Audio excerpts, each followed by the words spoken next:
Я приветствую вас, дорогие друзья, уважаемые гости и подписчики моего канала. Всем большое спасибо за то, что этим вечером мы вместе, за то, что мы сейчас хорошенько пошумим и, как говорится, ну, это такое жаргонное, где-то там с тех краев, где я родился, обкашляем только что завершившееся действо в овальном кабинете. Но на самом деле я хочу подчеркнуть то, что мы сейчас увидели, то, что закончилось вот буквально пару минут назад, это только прелюдия, и об этом многое что говорит. Зеленский встречается с Трампом, и прозвучали ряд заявлений. Зеленский так хочет мира, что, конечно, хочет томагавки.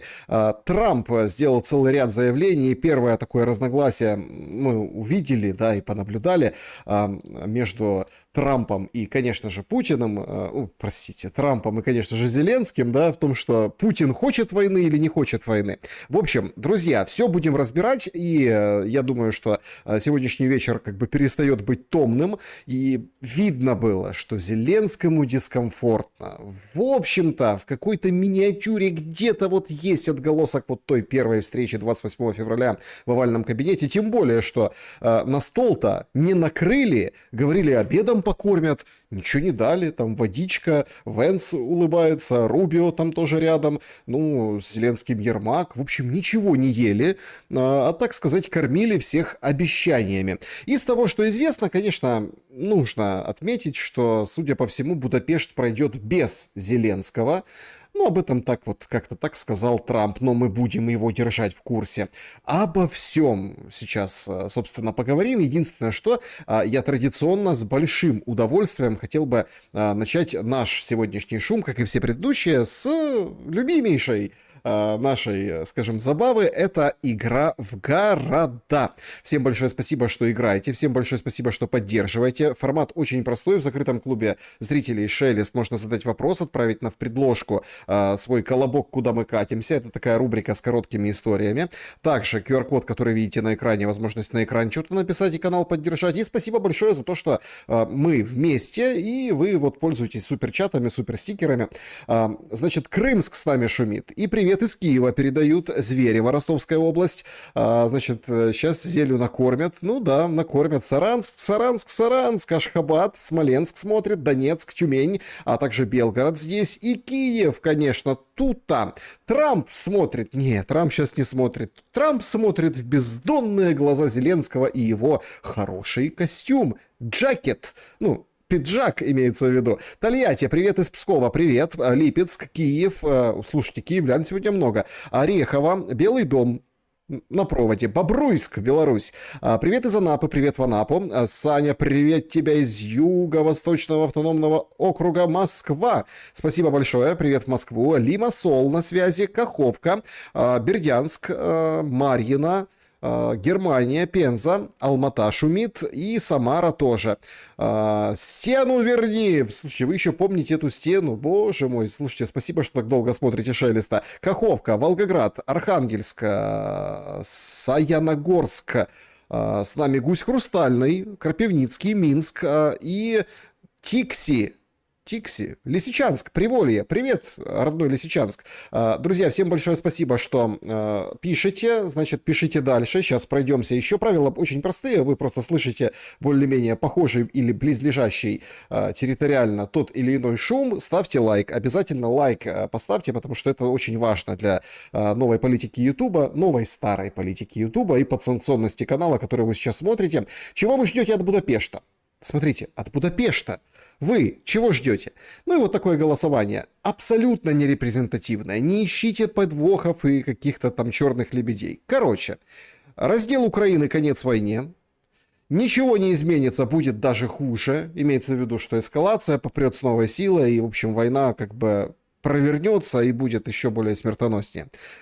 Шоу, как Зеленский заявится, а так больше ничего от Будапешта я не жду. То есть, все-таки что-то будет, да, через неделю или через две, как там согласуют Лавров и Рубио. Ну, или еще вариант, что Европу остудят и порвут. Имеется в виду, остудят пыл, вот этот воинственный, и порвут, разделят, прям в прямом смысле этого слова, и это, в принципе, главное ожидание от Будапешта, что имеет под собой рациональную основу. Бишкек шумит с нами, спасибо большое. Лимерик, Волгоград, Привет, Николаев, в скобочках Германия. Горький с вами. Спасибо за то, что вы с нами. Горький, Пенза и Ереван. Спасибо большое. Александр, мир будет к Новому году, как вы и хотели. Так к этому все идет. Вот опять-таки, свернет или не свернет. Самая главная интрига. Я, если честно, вам хочу открыть страшную тайну. Я когда вот анализирую и даю вот этот бессменно, я еще стою на этих всех позициях, что война до Нового года прекратится. Я вот думал, что нечто подобное будет в ноябре. Видимо, в ноябре, в декабре, вот между ноябрем и декабрем будет какая-то еще одна итерация. Что-то должно произойти, но события ускорились. Причин этому много, но тем не менее.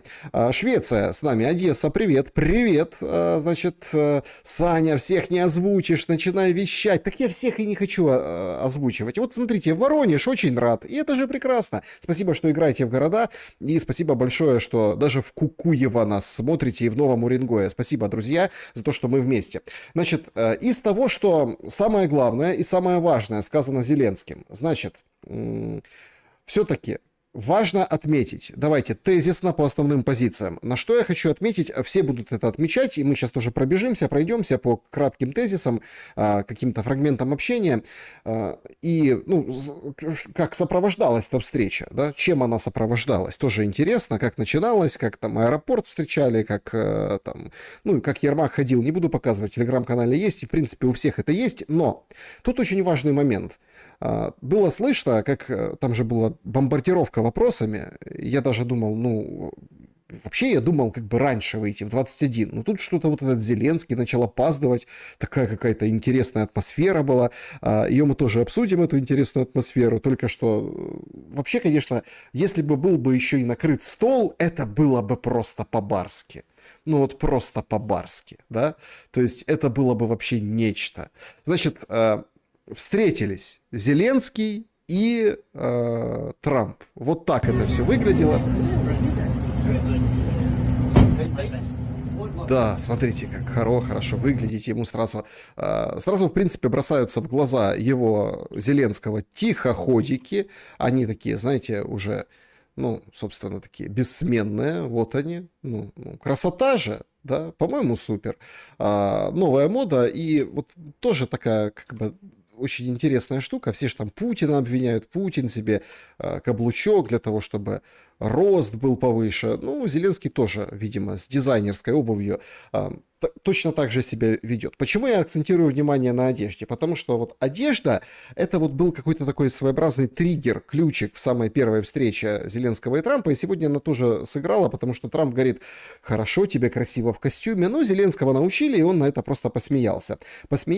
Камень за пазухой, наверное, держит, но его не показал. В общем, там спросили, говорит, мы там готовы ко всему, сказал Трамп. В общем, Трамп играл в интригу. Вот.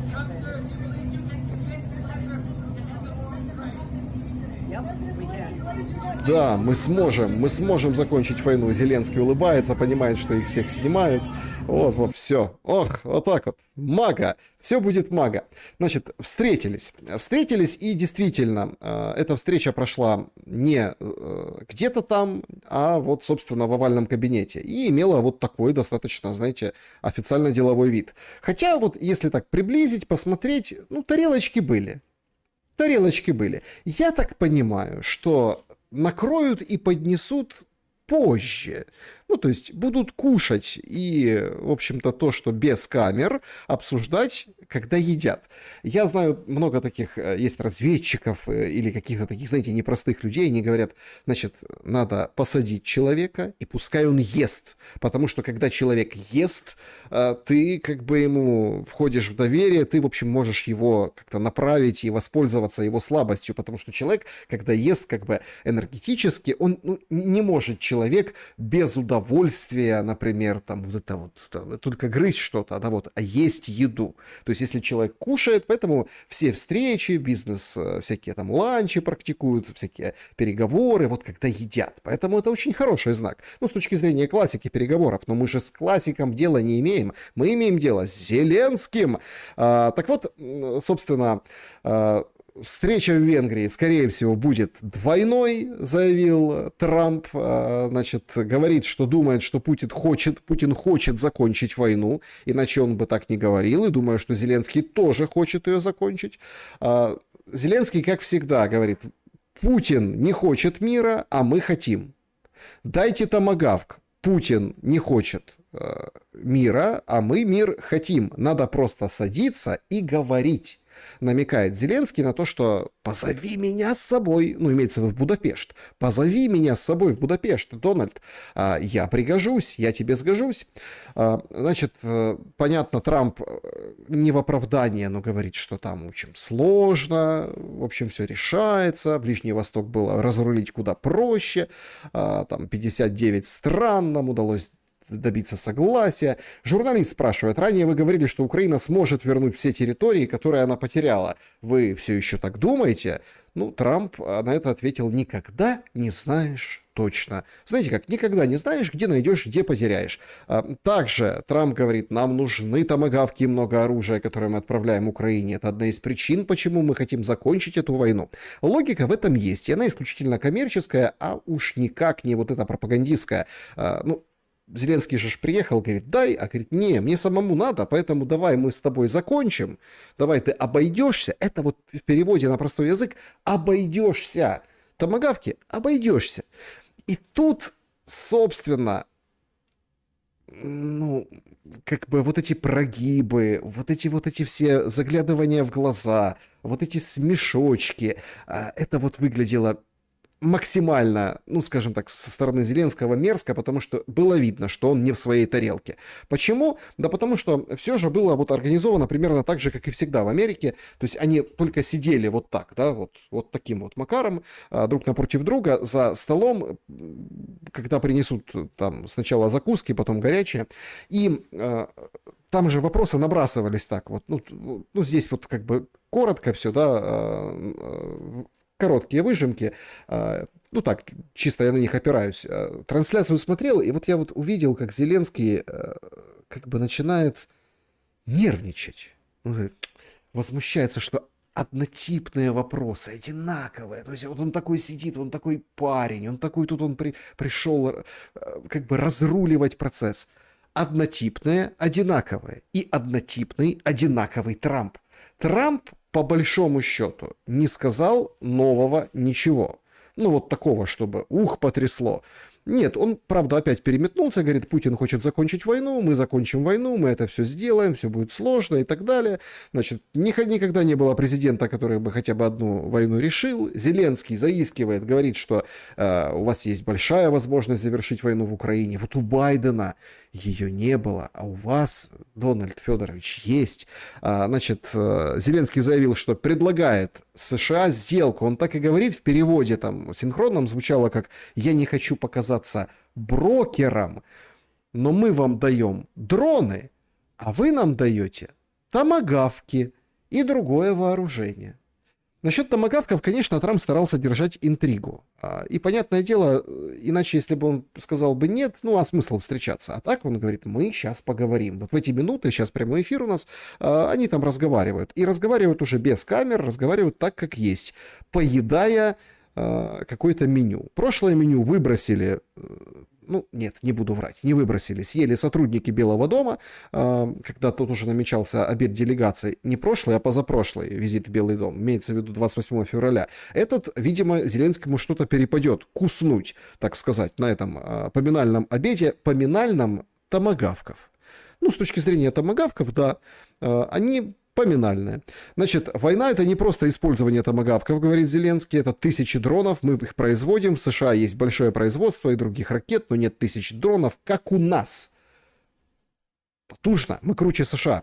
У нас есть серьезное предложение, ну и понятное дело, что как бы такой момент специфический, достаточно специфический момент, и Ой, прислал Гончаренко, Бигус мобилизованный, журналист, гуляет себе по Киеву. Ну, к мобилизацию мы еще вернемся, туда немножко позже. Что он, как бы, какой посыл? Говорит, дайте нам томагавки, а мы вам дадим дроны. Дайте нам это, а мы вам дадим недра.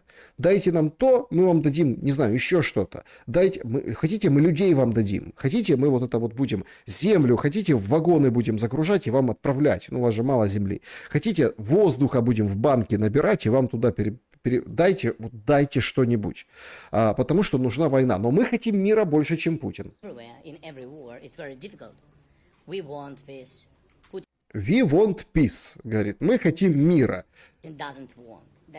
А Путин doesn't want, не хочет мира.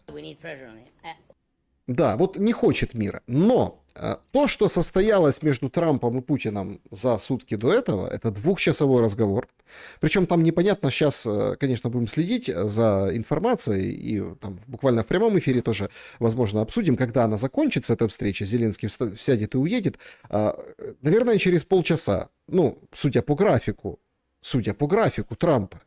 Потому что, ну, если так вот разобраться, то там сбился этот график. Значит, тут уже пишут мне в чате в закрытом клубе зрителей, почему Зеленский уверен, что ему все должны. Да потому что все зашло именно на тот уровень разговора серьезных дядь, который о серьезном. Даже Ушаков сегодня говорил, что сразу после разговора Трампа и Путина вчерашнего Путин собирался в бес. Я хотел бы вам сообщить, что вчера вечером, сразу же после телефонного контакта с президентом США Дональдом Трампом, президент России Владимир Владимирович Путин собрал в Кремле постоянных членов Совета Безопасности и подробно проинформировал их о содержании состоявшегося обмена мнениями со своим американским коллегой. Да. Вот таким вот макаром все и будет происходить. Собирается в бес не просто так, потому что нужно, видите, они подают как? Проинформировал. Нет.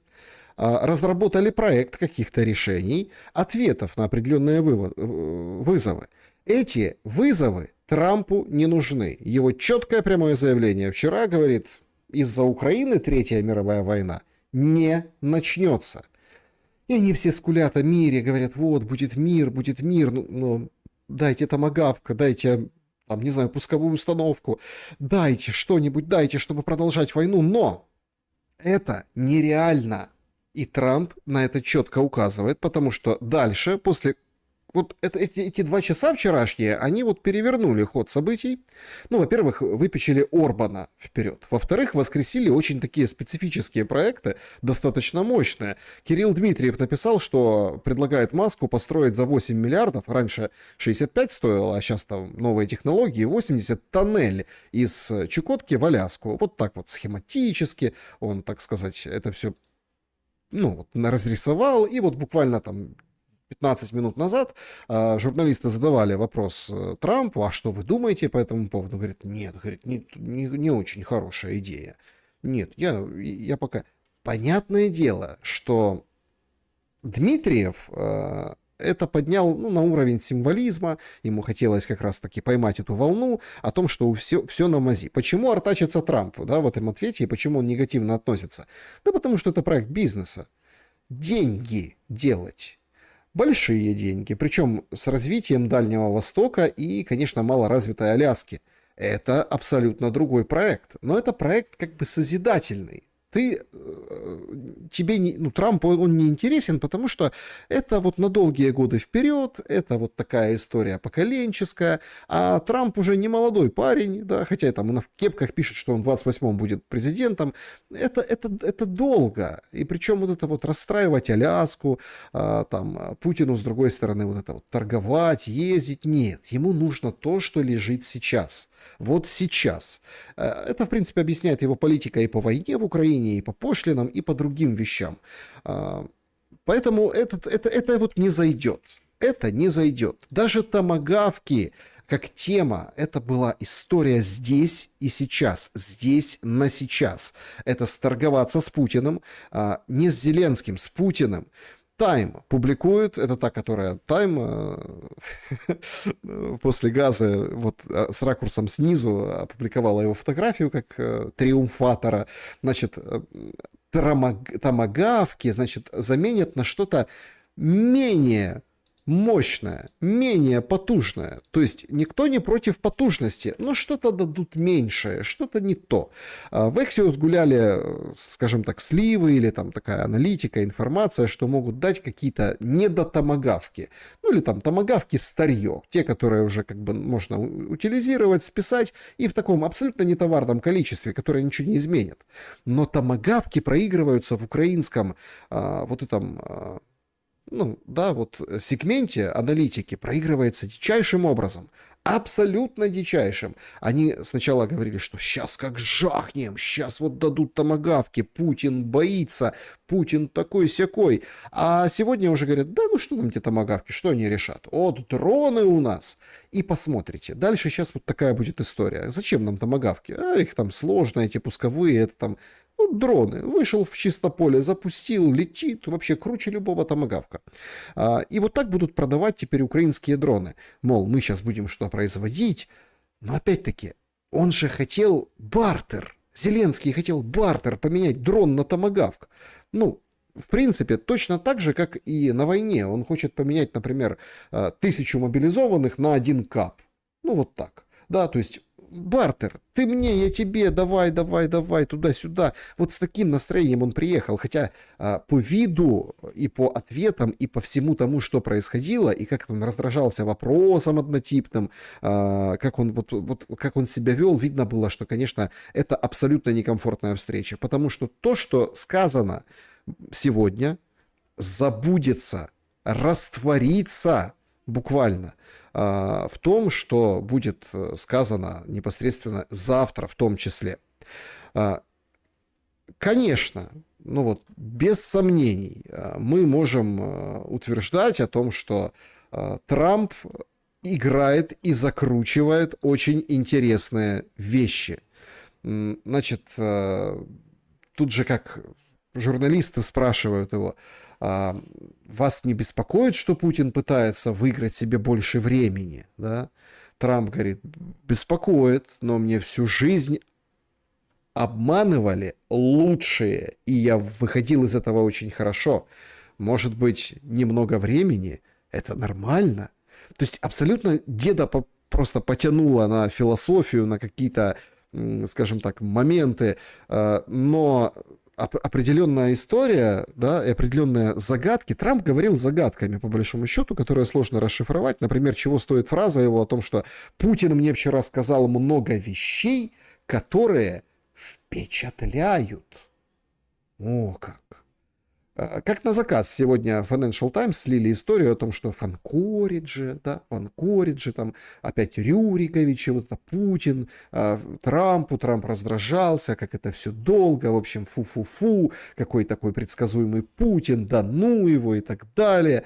Значит, ну и, конечно, уверенность Трампа о том, что мы закончим войну, есть шансы быстро закончить, и, в общем, все будет хорошо. И только дайте немного времени, дайте чуть-чуть времени. Зачем это время? О чем это время? Это время о том, что, ну, как бы, давайте так, откровенно, о том, о чем не скажут, о заинтересованности американской стороны в России. Мы, я с вами, да, вот обсуждали на эфирах, тех, кто смотрит, постоянный зритель, все очень и очень, ну вот, Хексита, да, вспоминали его выступление на Рамштайне. Ну, как бы вспоминали, Хексит и Хексит, ну, подумаешь. Но он на вот этом, скажем так, симпозиуме, он выглядел Хексит. Примерно вот следующим образом. Ну вот так, если присмотреться. Специфически выглядел Хексит. Ой, как специфически! Галстук в цветах российского флага напялил. Чем, понятное дело, решил потриггерить людей напротив. Вообще, если переключить внимание и, ну, как бы все-таки мы классической аналитикой занимаемся. Но если вот правда вот взять и пошуметь, это все раздражитель Зеленского. Его опять цепляли, его опять провоцировали на нечто подобное, но он сдержался. Но не факт, что без камер не сдержится, не факт, что без камер не поссорятся, потому что Зеленский уверен, что за ним надежное плечо. Чье? Ну, например, Писториуса. Да? Вот чем вам не плечо? Москва пытается замаскировать свои неудачи, терроризируя массированными налетами и провоцируя НАТО. Это вот говорит министр обороны Германии, ну как бы союзник Украины. Сегодня немцы пообещали там пару миллиардов подкинуть Украине. Сколько? Не сказали. Несколько. My friends, we should not allow ourselves to be sidetracked, and we must maintain a clear perspective.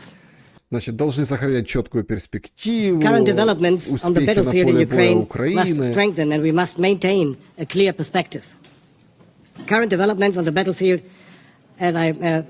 must strengthen our resolve to continue our support for Ukraine. These developments show that Ukraine is successfully defending itself. Значит, текущие успехи или текущее положение дел на фронте должны показать, что Украина надежно обороняется и, мол, нас мотивировать. Нет. Зеленский прекрасно понимает, что мотивирует наступление, мотивирует именно вот что-то такое, что-то экстраординарное. Вот наступление может мотивировать, а вот там все остальное не может мотивировать. И об этом, ну, это как математику, да, как дважды два — 4 выучил Зеленский. Но тут же возникает другой момент. Ладно, мотивировать. Ну, хорошо, мотивируйте. Однако, что может предложить в этом смысле Украина? Ну, только просто давайте дальше воевать. Эта фраза, как Арахамия говорит, принадлежит Джонсону, который недавно осознался, что он вообще безграмотный тупица. Джонсон. I love it. ChatGPT is fantastic. It's so nice. ChatGPT. Я обожаю ChatGPT. Он фантастический. ChatGPT. What do you is use so it for? encouraging. What do you use it for? Well, I'm writing various books, and I. А зачем ты его используешь? Так я пишу разные книги. Книги он пишет по чату GPT. But I just use it. I just ask questions. You know that the answer. But Знаете, как говорит чат... О, расскажи нам, как говорит чат GPT. ChatGPT always says, "Oh, your questions are clever. Ваши вопросы очень умные. Вы гениальный. Ай, You're brilliant. You're excellent. You have such вы insight." справляетесь. And Потрясающий. And it's so. And I think I see great promise in this technology. Конечно, ты видишь сразу огромный потенциал этой технологии, потому что потенциал был поменьше до этих приятных слов, а ему прям нравится, когда его хвалят. Because we're all simple. We're human beings. Looking after the elderly costs an absolute fortune. Looking after the people with disabilities, everything, the welfare thing. То есть, смотрите, мы, мол, уход за пожилыми людьми, и там дальше он продолжает, это вот цинизм вот этого Запада. Но чат GPT, он же помогает. То есть, за спиной Зеленского вот этот клоун выглядит абсолютным ничтожеством, который 2 слов связать не может, чтобы книгу свою написать. Ну, раньше там рабов литературных нанимали, сейчас чат GPT. Ой, говорит, какой ты умный, Джонсон. То есть это уже проблема, когда ты с неживым человеком, ну или там с неживым искусственным интеллектом общаешься, и он тебя хвалит, и ты этому радуешься. Вот из-за этого человека у нас сейчас вот такие проблемы. У нас, у украинцев, у нас, да и у русских, то есть, да, вот эта война продолжается, эти сотни тысяч, ну, кто-то пишет там миллионы, ну, сотни тысяч, давайте сойдемся, жизней, да, и покалеченных судеб действительно там 1 миллион, а может и 2. И вот этот человек нам сказал, который книжки пишет по чату GPT, продолжайте воевать. Вот этот народ, говорит, атакуйте. Фица сегодня вышел. Хорошо, что такие не одни люди. Сегодня был большой слет Свириденко и Фица.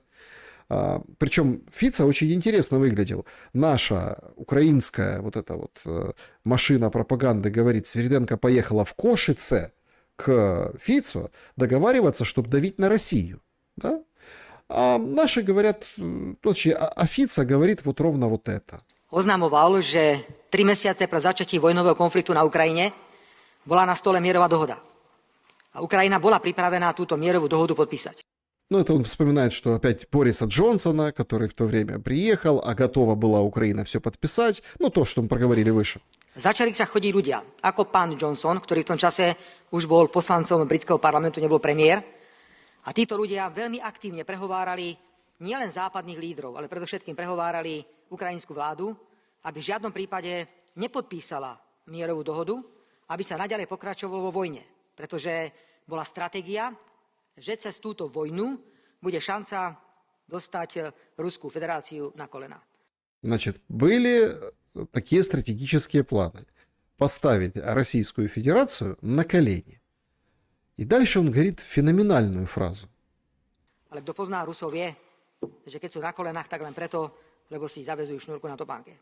Но те, кто знает русских, говорит Фицо, знают, что они становятся на колени лишь только когда завязывают шнурки. Takže táto stratégia nevyšla a preto veľmi jasne hovorím, že to, čo sa udialo s týmto úplatkom, je mimoriadne vážny problém. Príbeh spočíva v tom, že 3 mesiace po začatí vojny Boris Johnson veľmi aktívne prehováral, aby nepodpísali mierovú dohodu. A až potom dostáva на свою наdáciu $1 000 000 libier. Ну и он, Фица озвучивает эту историю, публикацию, что он получил миллион взятку от оружейников за это. То есть за миллион, ну почему бы и нет? Почему бы не останавливать, скажем так, войну? За миллион, всего лишь навсего, какой-то миллион. Примечательно, что по поводу этих взяток Украина же как бы еще та страна. Поэтому, ну, дали миллион, ну хорошо, но мы же не за это воюем, не за миллион Джонсона мы воюем, конечно, нет. А то, что дают, берут, дают, то в Украине это нормально. Нормально. Борются. КМИС выдал просто феноменальную штуку сегодня. Значит,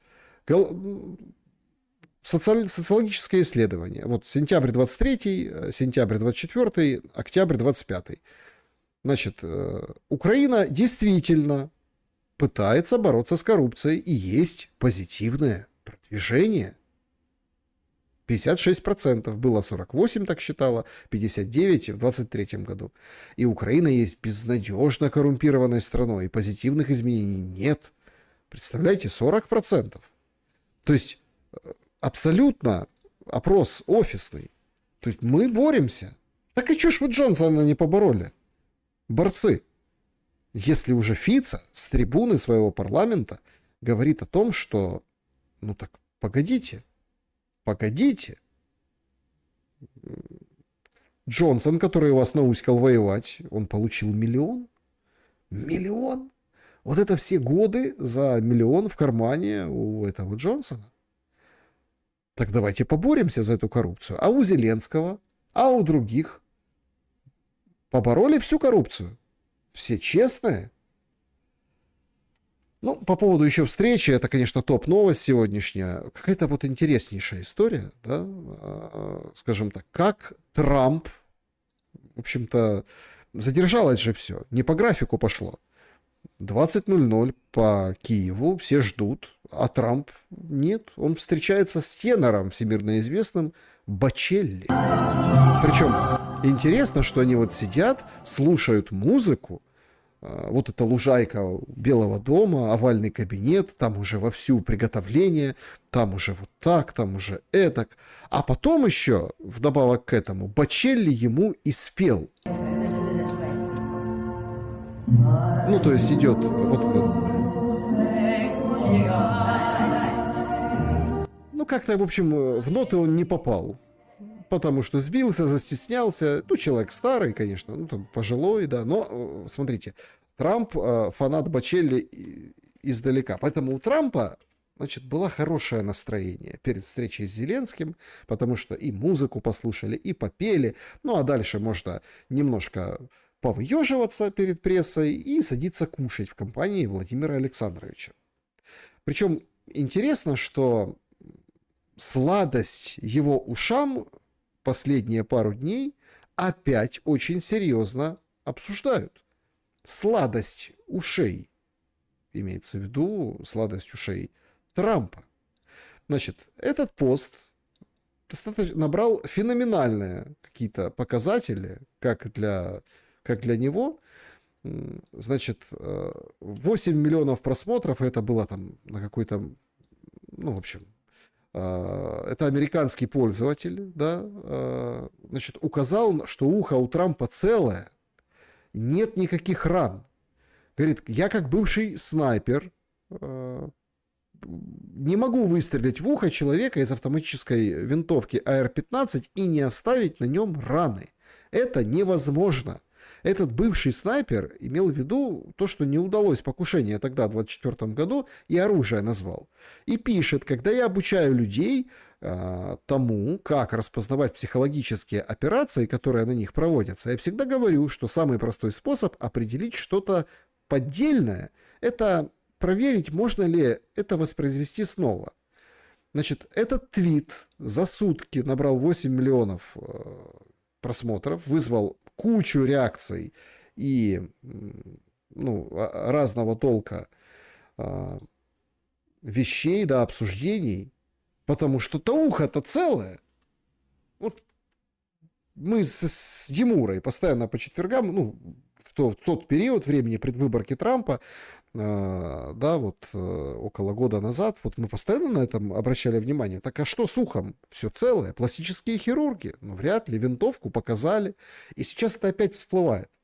Дело в том, что Трамп вот этой загадочностью и борьбой условной с конспирологией сам уже породил вот эту конспирологию, и внутри у него очень серьезные проблемы. Почему? Меня часто спрашивают, почему ты, Шелли, считаешь, что вот из вот этого всего бреда, который мы слышим, какофонии от того же Трампа, Зеленский, который пришел, говорит, мы хотим мира, дайте томагавк, можем на дроны поменяться. Песочница, блин, детский сад. Почему ты считаешь, что война закончится? Да поэтому. Потому что ему нужно нечто яркое. Вот чтобы вот это яркое так и осталось, да, таким своеобразным, ну, вот таким засечкой, что было и было, да, как реклама порошка Tide. Прикольная эта реклама была, или там, например, Steamroll, или вот эти все старые рекламы сейчас, которые всплывают, и так, ничего себе, так это ж было с каждого утюга, вот это там, тетя Ася приехала и всякая история. Вот это вот тетя Ася приехала, это должна быть вот эта, как бы, история с ухом. Героическая тетя Ася, такая классная, но как бы, чтобы не рождались вот эти вот конспирологические штуки, не рождались, потому что рождаются, и он их порождает.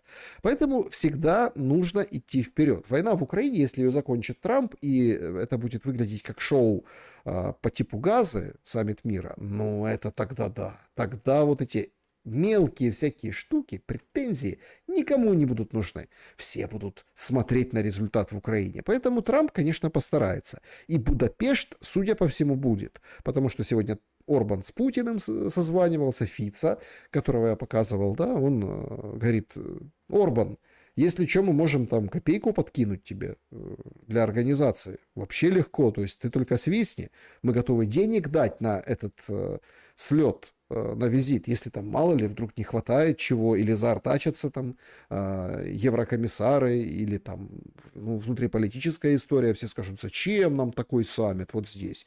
Ну, венгры так не скажут, но тем не менее там оппозицию пытается крутить Зеленский и надавить, что, мол, бюджетная, ну, в общем, растрата.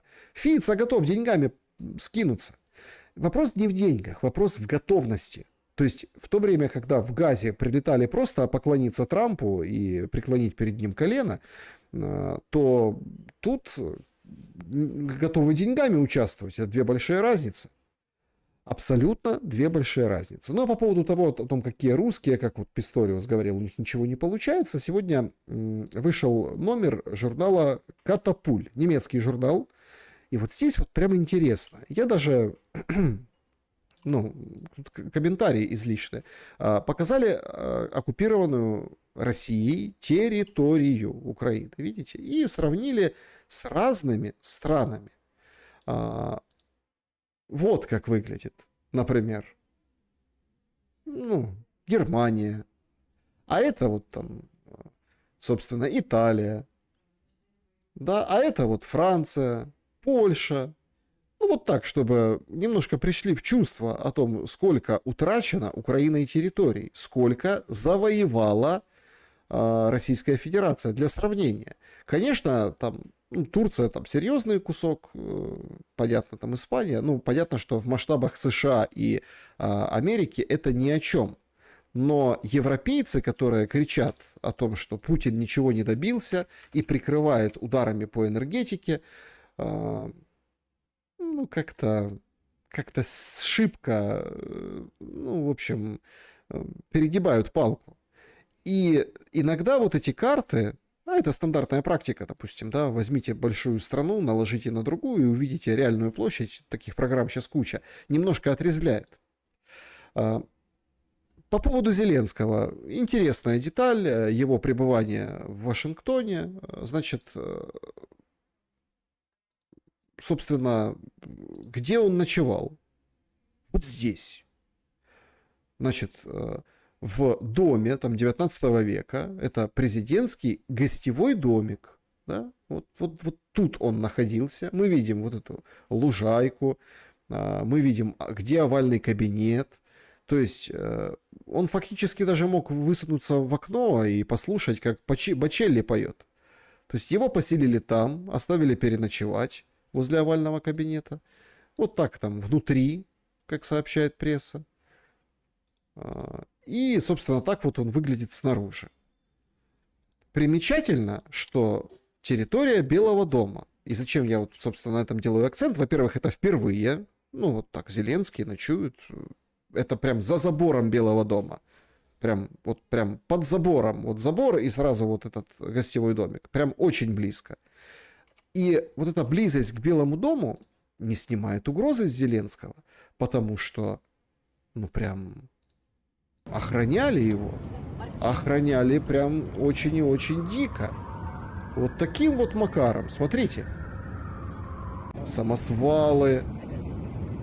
Прям, чтоб мышь не пролетела, не проскочила. Кто угрожал Зеленскому, вообще непонятно. Это такая очень важная деталь, потому что кажется, что у Зеленского развивается мания преследования.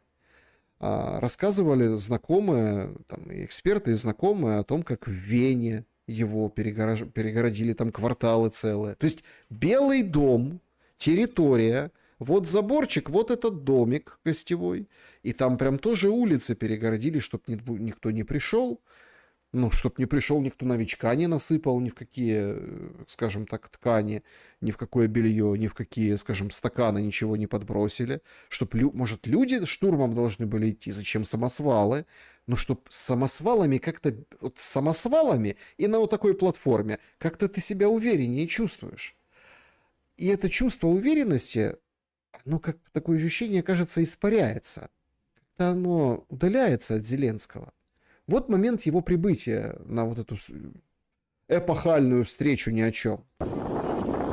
Значит, он выходит, ветер жуткий, здоровается. Это, скажем так, представительница протокола.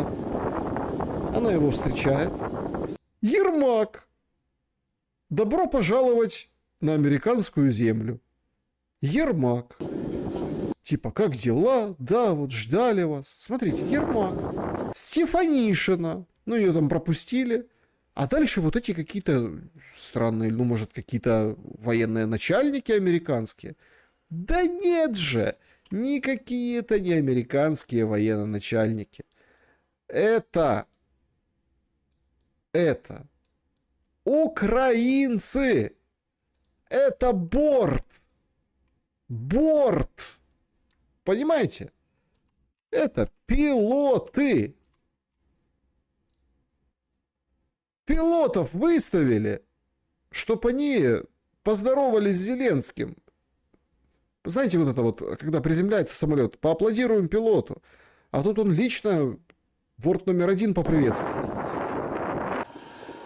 Ну и, конечно, вот потом они пошли, то есть 2 сотрудника протокола, да, все-таки один, наверное, военный, и вот это начальник караула и карауль, ну, караульная. Очень похожи наряды у Зеленского и у этого караульного. Но Зеленский, смотрите, какая походка, идет, как вроде бы под ногами дрожит у него все.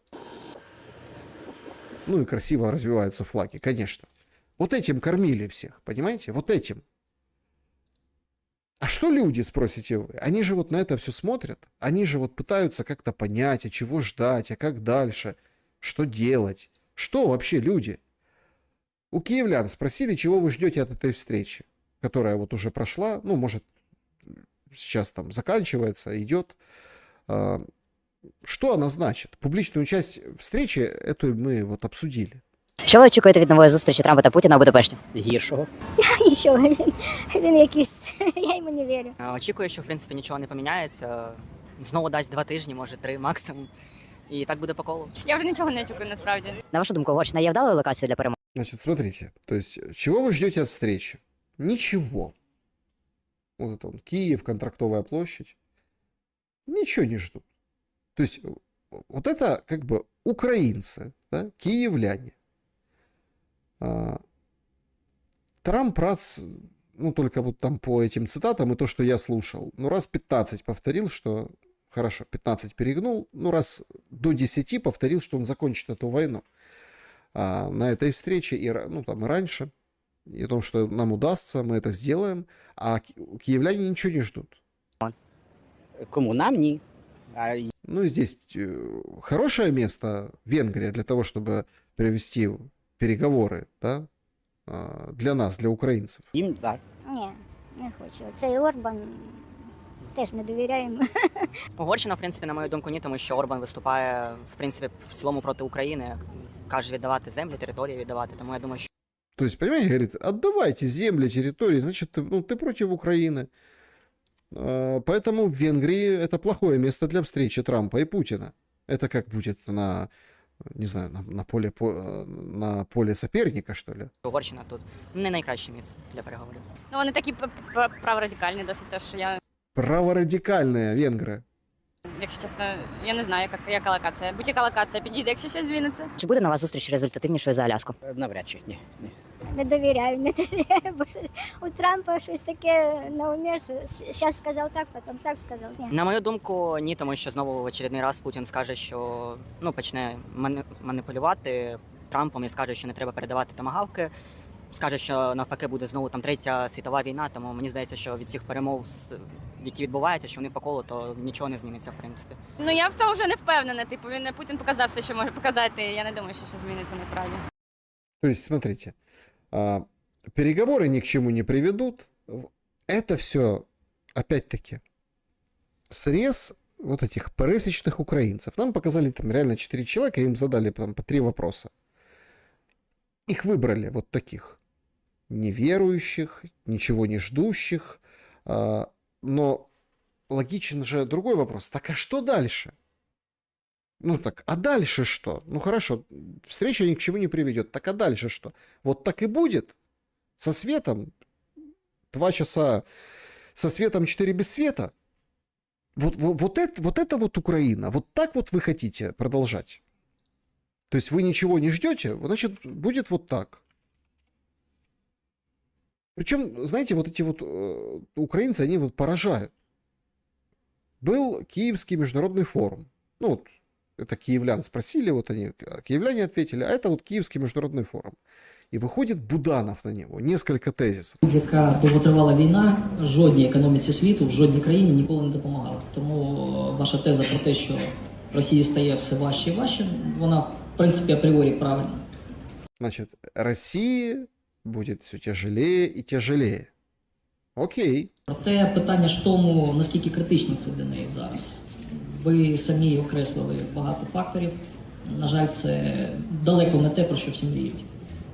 Запас міцності там існує, досить такий серйозний для ведення війни, досить тривалий проміжок часу. Те, що вони відчувають економічні проблеми, це правда, але це ще не той рівень, скажімо так, соціальних і фінансово-економічних проблем, який змусить їх змінити своє стратегічне бачення світу.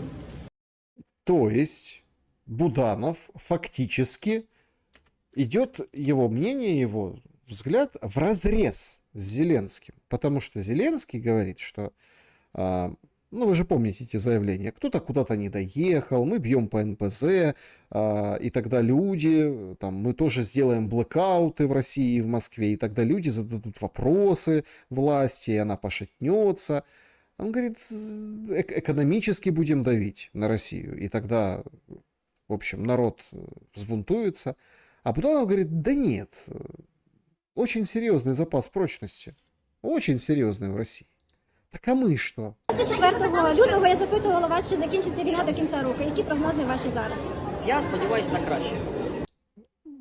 Закончится до конца года война. Говорит, я надеюсь на лучшее. Нет. Я ж відповів в самому початку свого виступу. Пам'ятаєте? Я надеюсь на лучшее. Нет. На что именно? Что он там в своем выступлении сказал, и как вот это отшил журналистку с этим, казалось бы, ну, на самом деле очень важным вопросом, главным вопросом. Закончится до конца года или не закончится? Там до Рождества настоящего, 7 января, там, в начале следующего года, может, новогоднее перемирие, может, перемирие такое, знаете, временное, а потом постоянное. Закончится или не закончится? Но Буданов же смотрит дальше. Видите, как он про Россию говорит, запас прочности, еще. А что про Украину сказать? Какой у Украины запас? Какой путь вообще у Украины? Подібне, як то кажуть, це не концепція, це бачення. І сталевий дикобраз це теж виключно бачення, візія навіть, не більше того. Це тоді називали ізраїлізацією. От всі про це говорили, давайте. Ну, пройшов час, тепер сталевий дикобраз. Далі ще, мабуть, щось буде. Стальной дикобраз. Да, вот визуализация. То есть Украина — это стальной дикобраз. То есть в России запас прочности, а вот я верю в лучшее. То есть, смотрите, вот это лучшее для Буданова. Украина — стальной дикобраз. Я по-іншому вам відповім на це питання. Чи проблема, чи то щастя в тому, що нашому суспільству прийдеться усвідомити, що, ну скажімо так, абсолютно мирного, беззагрозливого життя на найближчі роки навряд чи буде. Ну все, сливайте воду. Не будет нормальной жизни в ближайшее время. Не будет. Без угроз, без всего. То есть, смотрите, на политический язык, если это перевести, то никто гарантий не даст. А максимум, что нас там ждет, какой-нибудь условный Будапешт-2. Ну, то, в принципе, и все. Я не маю на увазі, що ми будемо воювати постійно. Ні, мова не про це. Але про те, що ми маємо бути готовими до відсічі, в тому числі збройної відсічі в будь-який момент, це буде, як то кажуть, і виклик, і виклик, і наша змога. Для нашого суспільства мається на увазі. І з цим прийдеться жити. Сталевий дикобраз, ізраїлізація, там, дикий їжак якийсь. Назви можуть бути різні. Головне, що ми вкладаємо в цей сенс. Чи насправді ми йдемо до цього, чи це тільки візія. Оце питання відкрите. То есть он так вот философствует, мы правда к этому идем, или только делаем вид, или это действительно наш путь? Стальной дикобраз, вот это вот все, там, не знаю, бешеный еж, вот это вот. Но нам придется жить с этой угрозой. То есть такая мрачноватая картина у Буданова. Очень мрачноватая. Означает, что гарантий безопасности нет и не будет, и никто их не даст. Это означает, что приходит осознание и прозрение, и понимание, что на Украину всем плевать. Сколько ты будешь щетиниться, этот еж, ну, когда жрать захочет еж, а никто не будет больше кормить, то будет поласковее. Сначала злее, а потом поласковее. Вообще, как бы с животным миром сравнивать целую страну и целый народ, ну, это так себе. Ну, так себе. Вообще, украинские эксперты сегодня это так прозревали. Прозревали как могли. Ну, вот, например, обещанные томагавки сказали, да они, в принципе, не нужны, зачем на томагавки, нам дадут другое. Томагавки на паузе, нам другое дадут. Этот народний депутат Чернєв. Тому що зараз поки що буде поставлено на паузу питання щодо томагавків, але всі інші, весь інший спектр питань буде обговорювати. Це, зокрема, і надання нам більшої кількості систем ППО і ракет для них, але не надання, як раніше, але через програму Pearl фінансування від наших європейських партнерів. це і співпраця між нашими оборонними підприємствами. Ми в рамках програми Build with Ukraine, тобто створюю разом з Україною, пропонуємо нашим партнерам створювати спільні підприємства, там, де будуть використовуватися технології з обох країн, зокрема наші дронові, наприклад, технології або ракетні, або інші. Ну і ми очікуємо, що і країни-партнери також будуть ділитися з нами своїми технологіями, тому це така взаимовыгодная співпраця для обох сторон. В принципе, стратегия понятна. Вот этих, ну, во-первых, видите, ну, в принципе, особо не веселый чувак. Хотя иногда такие перлы отжигает. Такой с грустным лицом. Знаете, помните вот это классическое бессменное? Сделай лицо попроще, денег никто не даст. Покойный Кернес Добкину говорил. Вот это точно так же хочется сказать. Мы хотим вот партнерства. Мы вам дроны, а вы нам тоже технологию. Там, или строительную, или какую-нибудь там ракетостроительную, или еще какую-то. Мы хотим... Мы не халявщики, мы партнеры, говорит Чернев. Но у этого всего, вот у этого всего есть определенно, ну, второе дно. Его разгадывает Давыдюк, политолог Соросенок. Ну, такой, достаточно популярний в этих кругах. Я вам скажу, те, що я вам говорив 2 місяці назад, місяць назад, що війна може закінчитися, що до кінця року може статися якийсь меджик. Потім супершвидко президент... Значит, смотрите, что может случиться? До конца года может случиться какой-то magic. Ну, как отличить этого продвинутого от обычного человека? Он вам будет вставлять вот эти слова. Ceasefire. Ну, не прекращение огня, а ceasefire. Что там еще? Ну, вот эти там boots on the ground. Ну, то есть вот это сапог. Это же как звучит по-русски? Сапог вероломно вступил на... А boots on the ground уже звучит как-то вот так модно. И он говорит, magic. До конца года я вам говорил про magic, говорит Давидюк. Президент хоче зробити собі вибори. Але зараз уже кілька депутатів, в тому числі провладних фракцій, деякі губернатори, керівники, ви мене виправляєте, військово-цивільних адміністрацій, вже підняли питання, типу, що ось ми знаємо, що листопад може завершитися. Не листопад завершитись, в листопаді будуть перемовини. Я вам казав, що листопад-грудень, частина місяця, частина того, можуть стати якраз таки простором для переговорів. В цей час будуть. О чому? Вот смотрите, вот мне вот нравится вот такой вот расклад переговоров о чем? Самое страшное, что это могут быть переговоры, ну, например, как обеззаразить зону поражения после аварии какой-нибудь атомной электростанции, ну, Запорожской, например. Отравленная вода там в Днепре, вот это все. И вот тогда могут, в принципе, остановиться боевые действия. То есть переговоры о чем? Уже который месяц лежат меморандумы на столе. Российский у Украины, украинский у России. Который месяц лежат и покрываются пылью. Было решено, что уровень переговорный с российской стороны, было объявлено, будет повышаться. Ну, до какого-то другого уровня. Ну, то есть, Мединский молодец, то будет, наверное, там Ушаков, Лавров, ну, в общем, какой-нибудь там с должностью человек. Какой-то, да? С украинской стороны, ну, тоже вроде как готово на любые форматы, но Зеленскому нужно самому. Вы спросите, а почему Зеленскому надо самому? Да потому что ему нужна легитимизация. Если, условно, он заскочит в Будапешт, посидит в предбанничке втроем Путин, Трамп, Зеленский, это вот сфотографируют, покажут, да и выборы не надо проводить. Да не надо все. А если и проводить, ну, условно, потому что ceasefire, прекращение огня, то эти выборы он выиграет. Потому что нет лучшей легитимации, нет... Ну вот он выиграет эти выборы, если встреча произойдет с Путиным. Сейчас у него шансов нет. А вот когда с Путиным они сядут втроем, и Трамп обязательно, и Путин, и Зеленский, гипотетически, и начнутся договариваться, то тогда, конечно, люди посмотрят, скажут, ну раз уж, ну все, перемога. Путин признал. Сразу быстренько выборы, и Зеленский побеждает. Вот на что идет расчет. Ну, это не Давыдюк, это я вам как бы свои мысли говорю. Давайте Давыдюка слушать. Домовляться, ми про це дізнаємося. Не домовляться, ну піде далі. Є країни і цілі континенти, які То есть не договорятся о выборах, ну ничего страшного, так и будет дальше. Нормально. Нормально, Григорий. Отлично, Константин.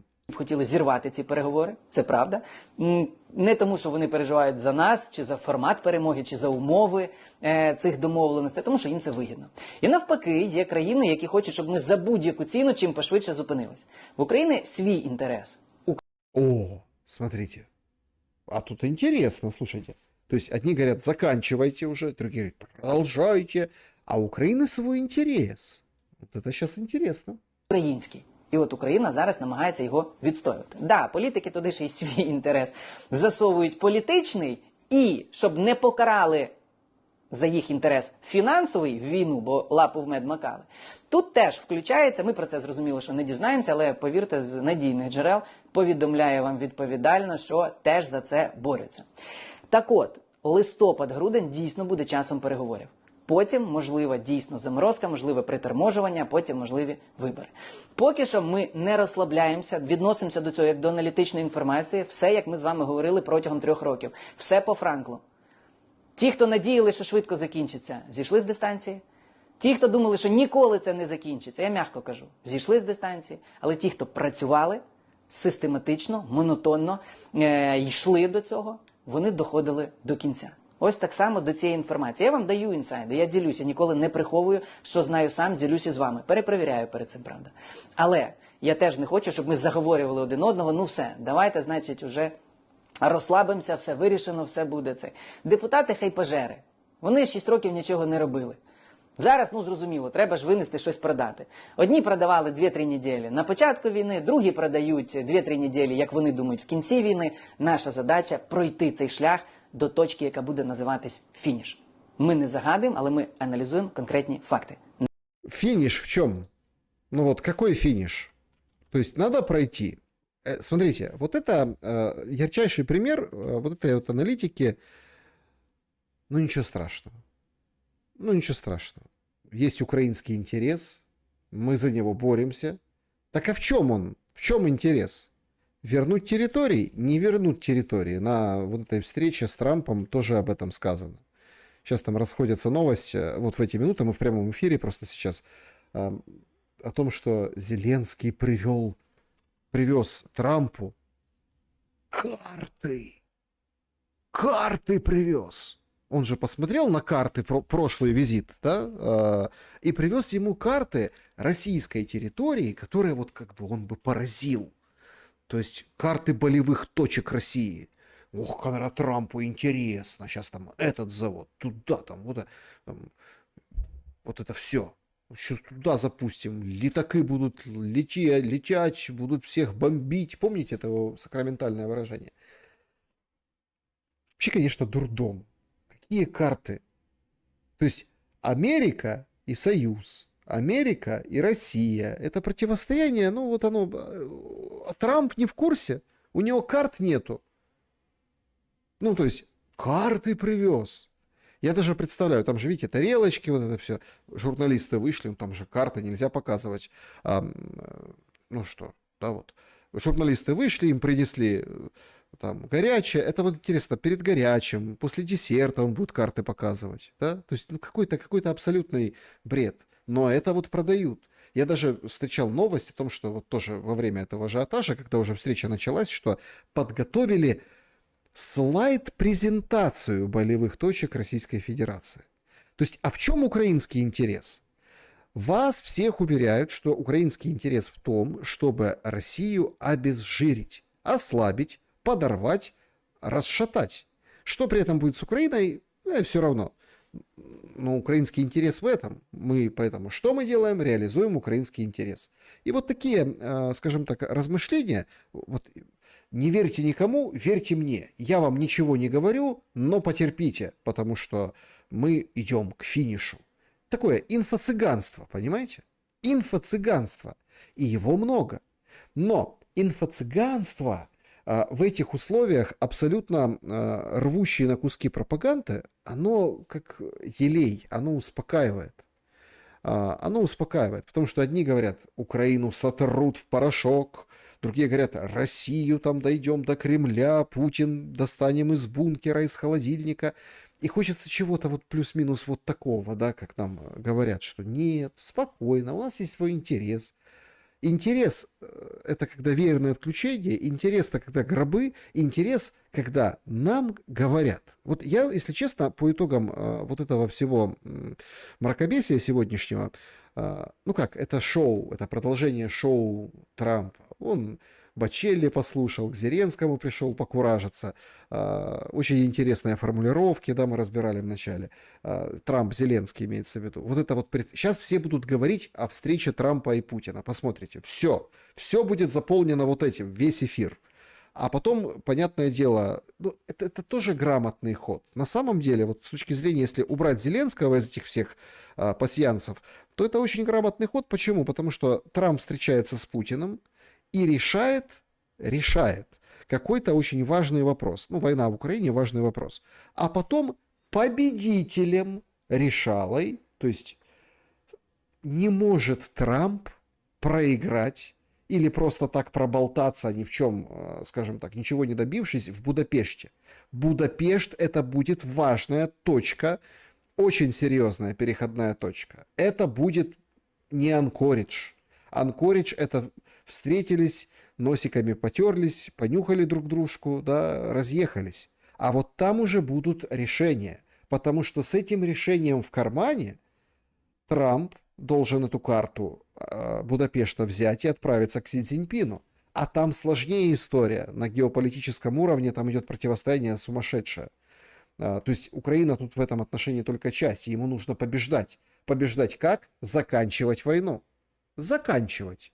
То есть два варианта. Или до Будапешта разгромить Россию, ну вот прямо разгромить в ухналь, да, взять эту карту и отправиться к Си, сказать, видишь, Си, Россия на коленях, завязывает шнурки. Или, ну, вообще закрыть вопрос с Украиной. Навсегда, не навсегда, или как в Газе, с Украиной и Россией, с Россией или без России, без Украины. Трампу плевать, им нужно выйти и сказать, я молодец, я закончил 8-ю войну, ну привет, Си, давай поторгуемся. Вот какой расчет. Поэтому сначала Путин в Будапеште, потом Си Цзиньпин. Ну, там тоже они будут носиками, и это тоже какая-то итерация, но карта нужна уже сейчас, надо с чем-то ехать. Ну, не с долгом 37 триллионов ты поедешь туда, да, и не с вот этими пошлинами, которые бьют прежде всего по США же, и Европой, которую так спихивают, толкают первой в обрыв геоэкономический. Так вот, вернемся. Что Украине? Да, я поразился ни слова на вот этой публичной части о контрнаступлении. Трамп же вот недавно говорил, наступайте как-то, работайте, братья, да, вот это, работайте, братья, наступайте, ВСУ, давай, где твое контрнаступление? Мы будем обсуждать, я решу, можно им наступать или нельзя. Мы сейчас ничего об этом не услышали. Вывод: нельзя. Ну или можно. Ну так, чуть-чуть. Чуть-чуть. На полшишечки. Как вот СБУшник, военный експерт телемарафона Ступак говорить. Людей це збудило, скажуть, ух ти, нічого собі, у нас буде наступ. Всі собі малюють очікування, як це було в 23-му році, що зараз у нас буде наступ, зараз ми як розріжемо росіян. Знову тут як Баба-Яга. Не йдеться мова про великий наступ. Баба-Яга имеется в виду Баба-Яга против. Смотрите, я вот, когда он говорит, я не понимаю, кто такие все. То есть все реальность... Подождите, а с кем он общается? Что это за люди? Все, которые считают, что сейчас с 200 плюс 250 там где-то СЗЧшников и дезертиров, уголовными делами, розыском, вот этим ужасом, мы вот прямо сейчас пойдем куда-то чего-то разрезать. Куда? Чего? На Крым пойдем? К Азовскому морю двинемся? У нас дійсно немає сил, у нас дійсно немає ресурсів, але ми змушені відкочуватися поступово. Там Куп'янськ, Лиман, Покровськ, Дніпропетровщина, Запоріжжя, тому про великий удар мова не йдеться. Швидше за все, пан Трамп говорить про дві локації. Перше – це Сумська область, де нам вдається поступово вибивати росіян. І єдина, не те, що єдина, одна з величезних причин – це росіяни забирають звідти своїх людей і перекидають їх в Покровськ, де вони... Подождите. Что-то как-то вот у меня вот эта вот военная стратегия не вяжется. Подождите, давайте разбираться. Значит, Трамп имеет в виду две локации. Значит, локация первая — это Сумская область. О, слушайте, Сумская область так интересна Трампу. Вот это я понимаю. Сумская область, говорит Трамп. Намекает на Сумскую область. Это первый момент. А второй момент, говорит, они забирают оттуда своих людей и собирают, и перебрасывают на Покровск. А в Покровске Рубилова, ну там такая воронка военная, да, мама не горюй. Причем там уже двинулись от нее в одну сторону и в другую сторону, ну по карте если. То есть если они оттуда забирают, то это успех ВСУ? Ну, то есть какая-то странная логика. Или они не видят там смысла продвижения, или там, ну, в общем, может, другая тактика, в другом стратегический замысел. Но это ж как? Это ж ступак. Важливіші там. Сумщина для них вже не така пріоритетна. І це дозволяє нам їх звідти вичавлювати. То есть он сейчас сказал, что мы можем выдавливать противника только на неприоритетных для противника направлениях. Браво! Брависсимо! Видите, как он замер? Можно прям написать комментарий под видео. Это прям аналитика уровень бог. І друге – це Добропілля. Добропілля – це ось місяць, триває цей виступ, де росіяни прорвалися. Зараз українці намагаються як ковбасу цей виступ вирізати повністю. І от, можливо, саме це пан Трамп мав на увазі. Угу. Это Зеленский имел в виду, который продавал вот это наступление, а люди говорили, подождите, так нет никакого наступления. Ну, нет ничего. О чем вы? Что вы имеете в виду? Какое наступление? Этого нет. А кем наступать? Вот тоже интересно, да? Мобилизованными. На неделе рассказывали, слушайте, такие классные штурмовики из мобилизованных. Вот это я понимаю. Причем такие все не хотели, в бусах засовывали. Но, вот, скажем так, мобилизованные. Великие герои. Кухарчук из Азова 3-го корпуса выходит и говорит о мобилизации сегодняшнего дня. Суспільні акценти змістилися і на навчальні центри почали привозити бомжів. Та ладно, бомжей? Прям бомжей? Я зараз абсолютно не жартую, не утрірую, не гіперболізую. Говорю про те, що мені говорять інструктора і офіцери, мої друзі, знайомі з навчальних центрів. Окрім людей з різними формами інвалідності, відкритими формами туберкульоза, на навчальні центри почали все частіше і частіше привозити саме безхатьок. Ничего себе, бомжи! Ну так правильно.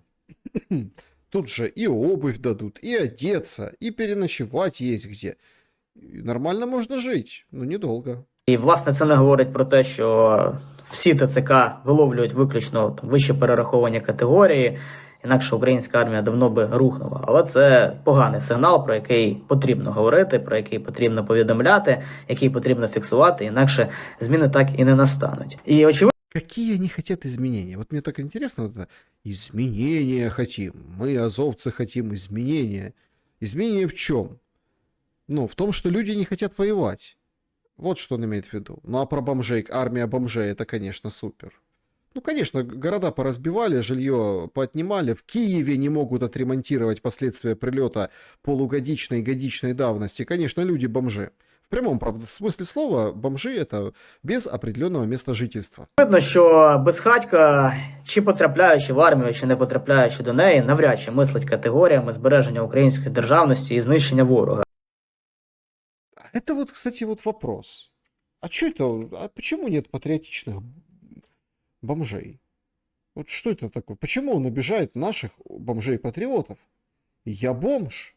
Я мог бы быть бомжом в любой точке мира, но я люблю Украину, поэтому я бомж здесь. Вообще как-то зажрались вот эти националисты. Бомж — это же свободный человек. Он сердцем выбрал Украину и свою жизнь в ней. Поэтому армия, его можно мотивировать. Почему нет? Сказать, ты же не хочешь быть бомжом в России? Поэтому иди воюй за то, чтобы бомжевать в Украине. Ну, вот такая вот логика. Киев, Петровка, ну, Почайна переименовали. Нормально все. Мобилизация идет.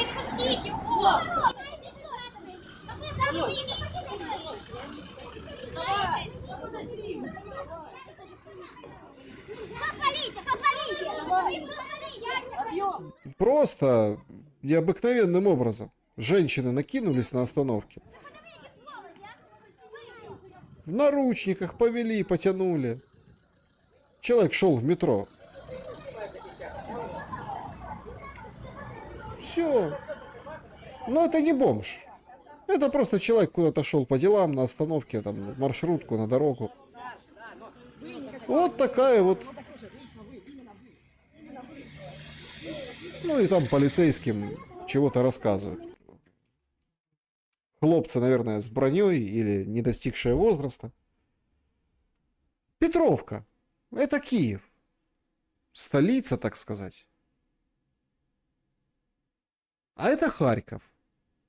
Там люди более в таком отчаянном положении оказались. Значит, Харьков, беспредел, ТЦК. Значит, остановился бус, начали крепить парня, подходят прохожие, и завязалась очень интересная история. ТЦКшники без разбору достают перцовый баллончик или человеку в лицо. Ну, люди пришли, наваляли, прокололи шины вот этому бусу. Там, смотрите, дети ходят. Нормальная история. И как бы всем двором, видите, причем от мала до велика, пришли, так сказать, навалять. И даже немножко удалось получить струю вот этой женщине. То есть, что происходит? Женщина, так сказать, налетает на вот этого человека, который за рулем, да, и тут подбегает и делает пшик ей в глаза, да, вот этот вот человек в военной форме.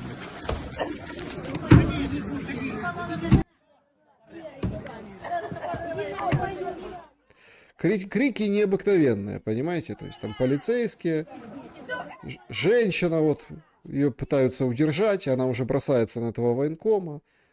Ну, то есть реальный беспредел. Реальный беспредел. В Тернополе молодняк отбивает мужика, который кричит: хлопці, допоможіть, у мене діточки дома. А молодняк имеется в виду, ну, такие подростки, там, ну, там, 16-17 лет. Такие здоровые уже, лбы уже, ну, молодые.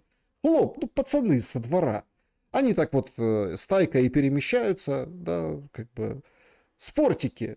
Ну, или обычные ребята, то есть, ну, как бы, которые прогуливаются, которые могут себе позволить пока не иметь дел с вот этими товарищами, они идут и имеют дела, потому что их батю условного по возрасту тянут, пакуют.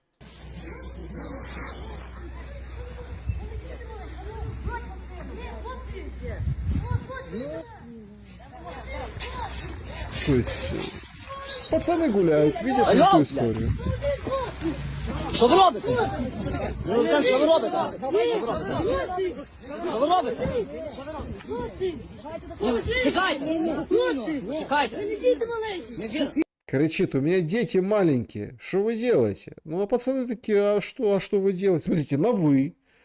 У нас отличная молодежь, она воспитанная. Воспитанная молодежь, вежливая, на вы, к старшему. Ні, що ви робите? Що ти робиш? А що ви робите? Що ти робиш? Ну ви що робите? Я что-то вот это вспоминаю, это у меня так во дворе было в детстве. А шо? А ты шо? А то шо? А шо твоє шо против моего шо? Вот это вот все. А вы шо робите? А вы шо робите? Ну, вот это вот так вот. Но все, смотрите, очень вежливо, вежливо. И вот эти, ну, они же опытные, вот эти лбы, мордовороты, вот эти, из ТЦК в Тернополе. Да. Причем это даже не Тернополь, а это, скажем так, Тернопольская область. Да? Поэтому там, видите, более сбитая вот эта молодежь. Они так оценили масштабы, сейчас будет, в принципе, понятно, и решили отпустить мужика и не трогать, потому что, видите, раз, два, три, четыре, пять, 6, я считаю, не ментов, а пацанов. Пацанов достаточно большая кучка, и они вот это, в общем, как-то решили не связываться, и, в общем, вот этого мужчину отпустили. Ну, мол, пускай идет, бог с ним. Нового поймаем. И всех тех, кто говорит, что вот это вот, ну, на Западной Украине начнется движ, начнется, он уже начался. Люди идут и отбивают. Реально отбивают людей. Вот этот сакраментальный бунт Хмельницкой области, Стрихова, да, стриховцы, в общем-то, в противостоянии с ТЦК. Давай полицию! Що там зробив? Значит, вот таким макаром все Бей, происходит. бей, мам, бей! Тетя Юля! Значит, тетю, видите, сбила машина, они взяли дрыны тетки и пошли лупить, перегородили дорогу, пошли лупить бус, пошли лупить ТЦКшников.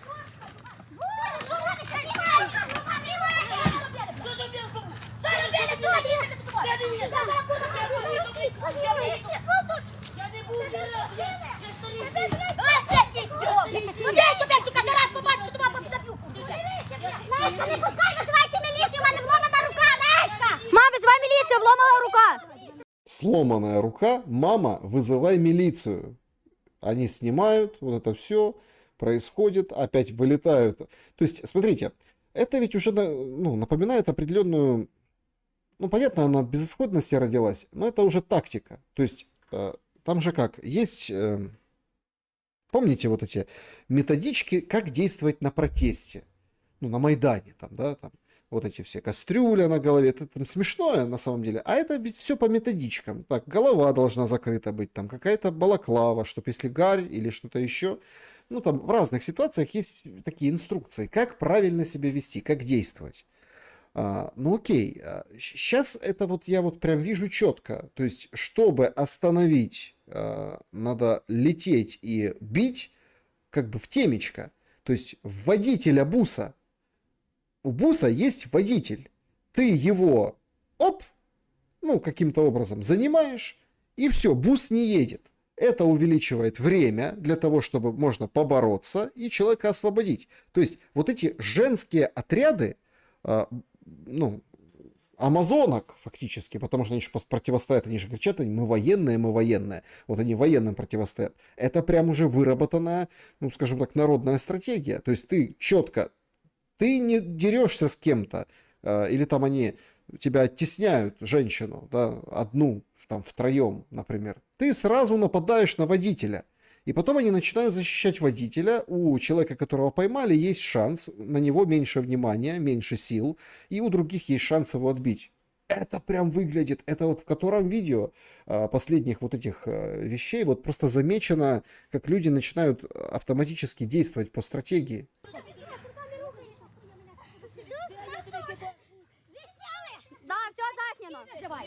Все заснято. Да, все заснято, вызывай ментив. Значит, на этом все дело как бы не закончилось. Меня поразил вот этот вот эпизод по поводу, кстати, водителя тоже. Давай поліцію! Що там зробив? Ти подивися, що ти мені... Кому я зробив? Хто до мене вліз в машину? Подивися, дві жінки ти Хто вліз мені в машину? Хто мені вліз в А ти машину? в'їхав, подивися. Куди я їхав? Рука? То есть он ей что-то пытается объяснить, там каким-то макаром там они с ним общаются. Хто вот так. мені вліз? Сломала руку, блядь. А потом он просто получает удар под дых и делает вот так.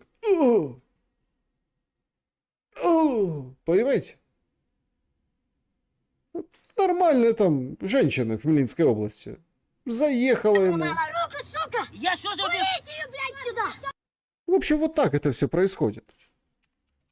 Вот так бесхитростно, с дрыном,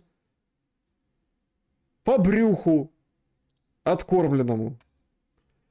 Хмельницкий областной ТЦК и СП информирует.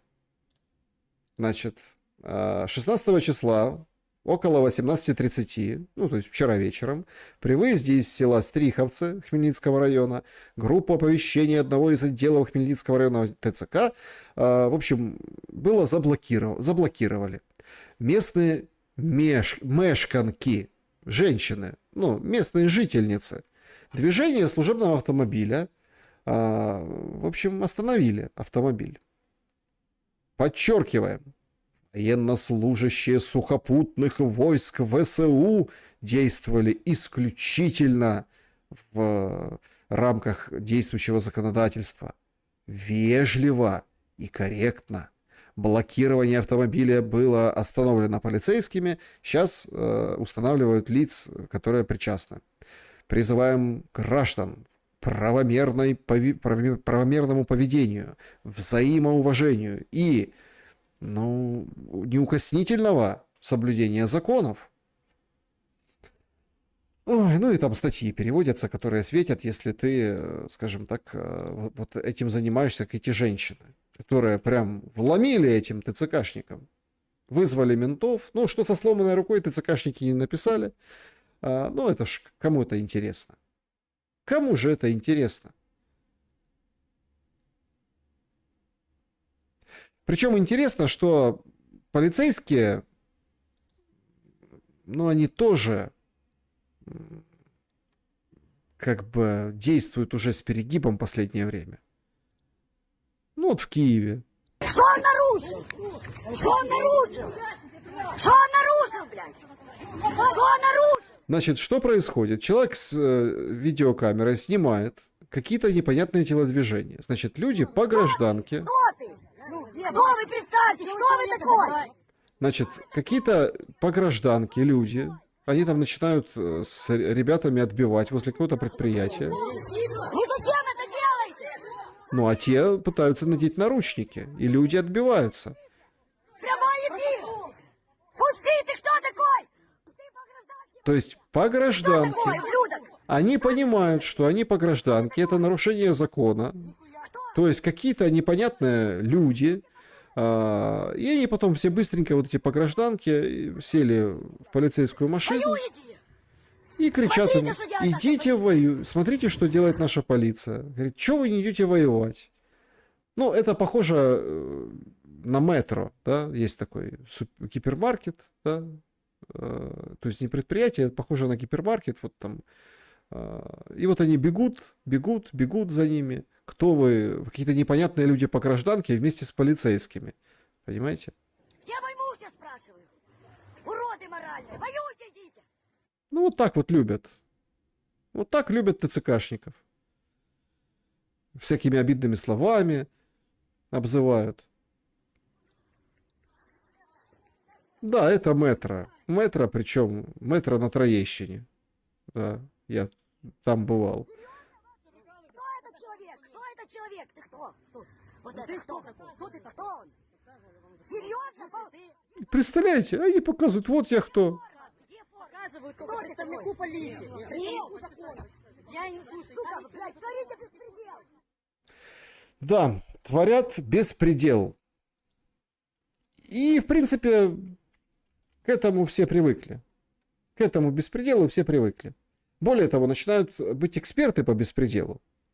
Вот человек, автор Юнармии, или там параллельной армии, который опубличил и передал в правительство предложение, как с 16 до 18 лет набирать вооруженные силы Украины, чтобы готовились лучше штурмовики. Ну, не за 5 лет подготовиться, и вообще нас никто не нападет. Это Ярославский.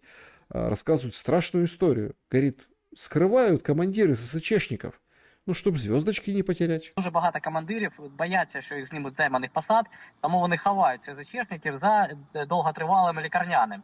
Тобто ті, хто в них на самій справді знаходиться в СЗЧ, вони подають звіти, що вони на лікарняному, потім на 1-2 дня їх виводять опять в штат і опять теряють на лікарняний. Таким чином вони перебувають в СЗЧ і Нет, интересно, что ведущая так насупилась? Представляете? Не, ну это, конечно, есть такая манера, что там ты должен лицом играть, как бы отображать озвученную информацию. Ну, прям так насупилась. Командиры прикрывают СЗЧшников. Вот это новость! скривається істинна цифра.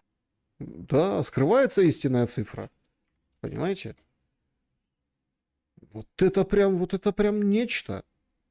Прикрывают, представляете?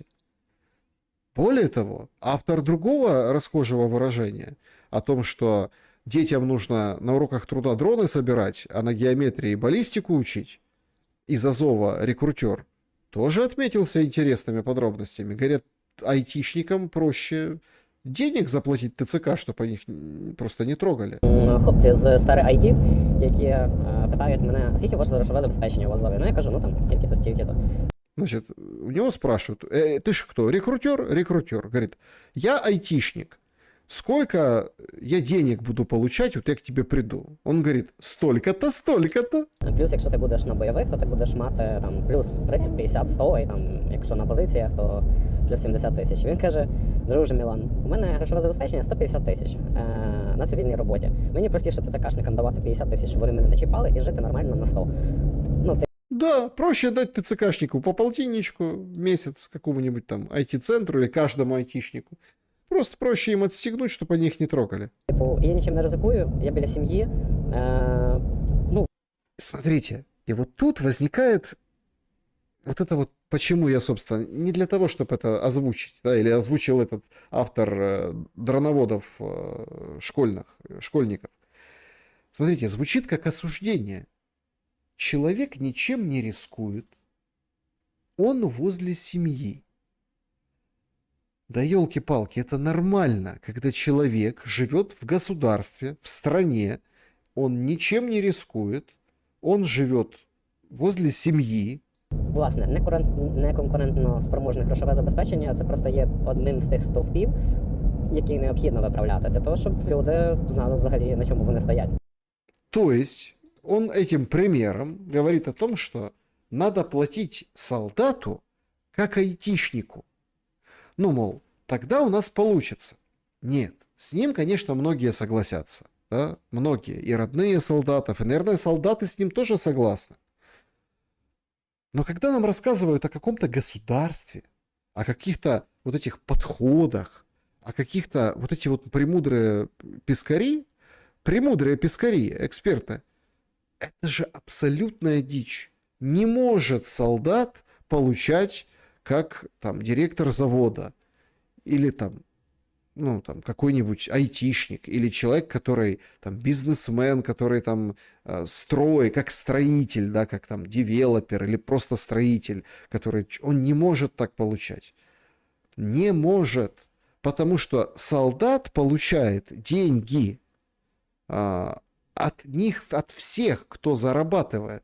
Ну, такая логика государства. Если у тебя что-то здесь сломалось, тогда все, государство, несите другое. Сегодня продолжалась вот эта волна, там отдельные слуги народа, депутаты подключились о том, что давайте во все организации мира, давайте отправим письма, чтобы, в общем, как-то повлияли, и вообще в Европу направим письма, прошения, постановления парламента, всем, чтобы они разрешили международной организации платить зарплаты ВСУ. То есть Еврокомиссия, вот эти все. Давайте напишем вот эти обращения от Верховной Рады в разные там красные кресты, там, ну, большие организации, международные благотворительные фонды, чтобы они могли, ну, рассмотрели возможность военному, который воюет, убивает за государство, за свое, платить ему зарплату. Это просто оторви и выкинь. Это не просто, у нас тут говорят, международное право, его не логики не существует. Какое пятно тогда эти международные организации возьмут на себя, если они будут оплачивать войну? за государство. Это свидетельствует о том, что государство ни на что не способно. Ну и про айтишников или тем, кому проще заплатить, а некоторым проще не заплатить. Все нормально. 17 число, сегодня, 11:40, на автодороге, возле Плебановки, Теребовлянской громады, Тернопольский район. 2 неизвестных человека на автомобиле Mercedes-Benz Кубик, гелик, проще говоря, подрезали ТЦКшную машину. В ходе конфликта нападающие смогли убежать из автомобиля ТЦК. Нападающие помогли убежать из автомобиля ТЦК военнообязанному, которого сотрудники ТЦК должны были доставить в учебный центр военной части.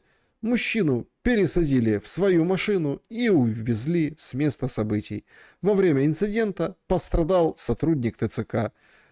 Ему наехали на ногу колеса гелика. 2 подозреваемых уже задержаны полицейскими. Вот такая вот история. То есть не того взяли.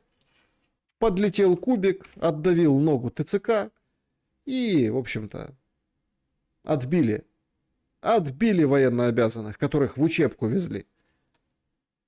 Взяли и отбили.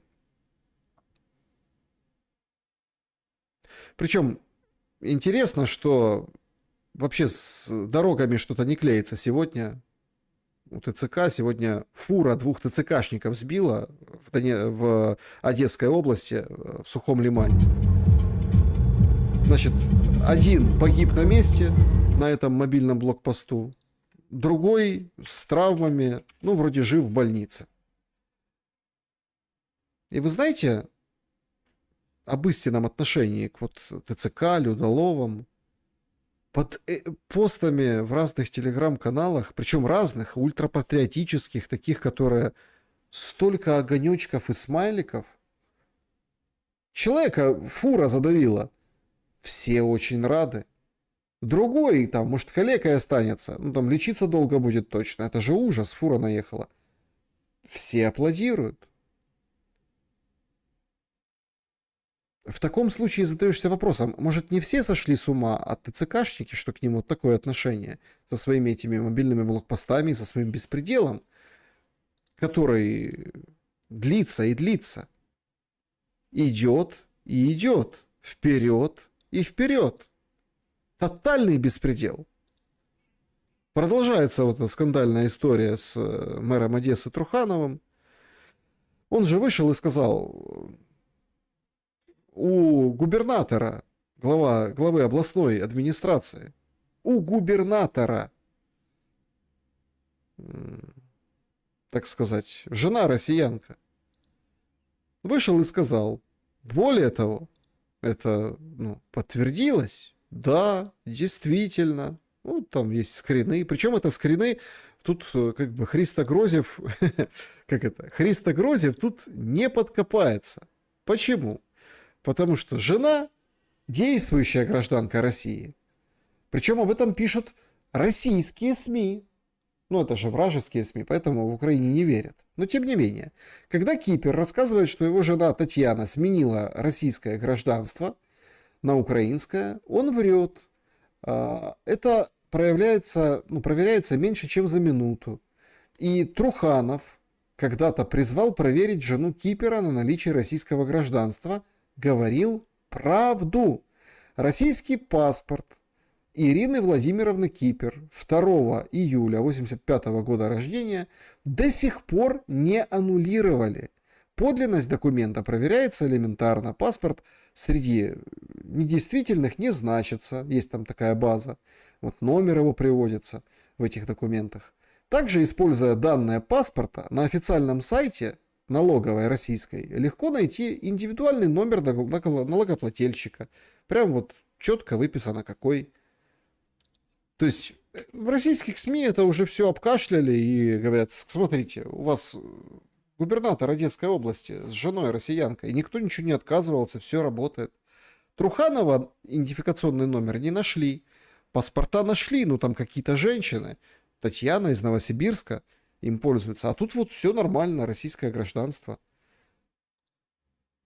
Кипер, который говорит, что он вообще, это далеко не тот же случай, что с Трухановым. Відносно від моєї дружини, вона була громадянкою Росії, коли ми одружилися, 15 років жила зі мною, народила 2 доньок і отримала на початку війни, 25 березня, громадянство України, відмовившись від російського громадянства.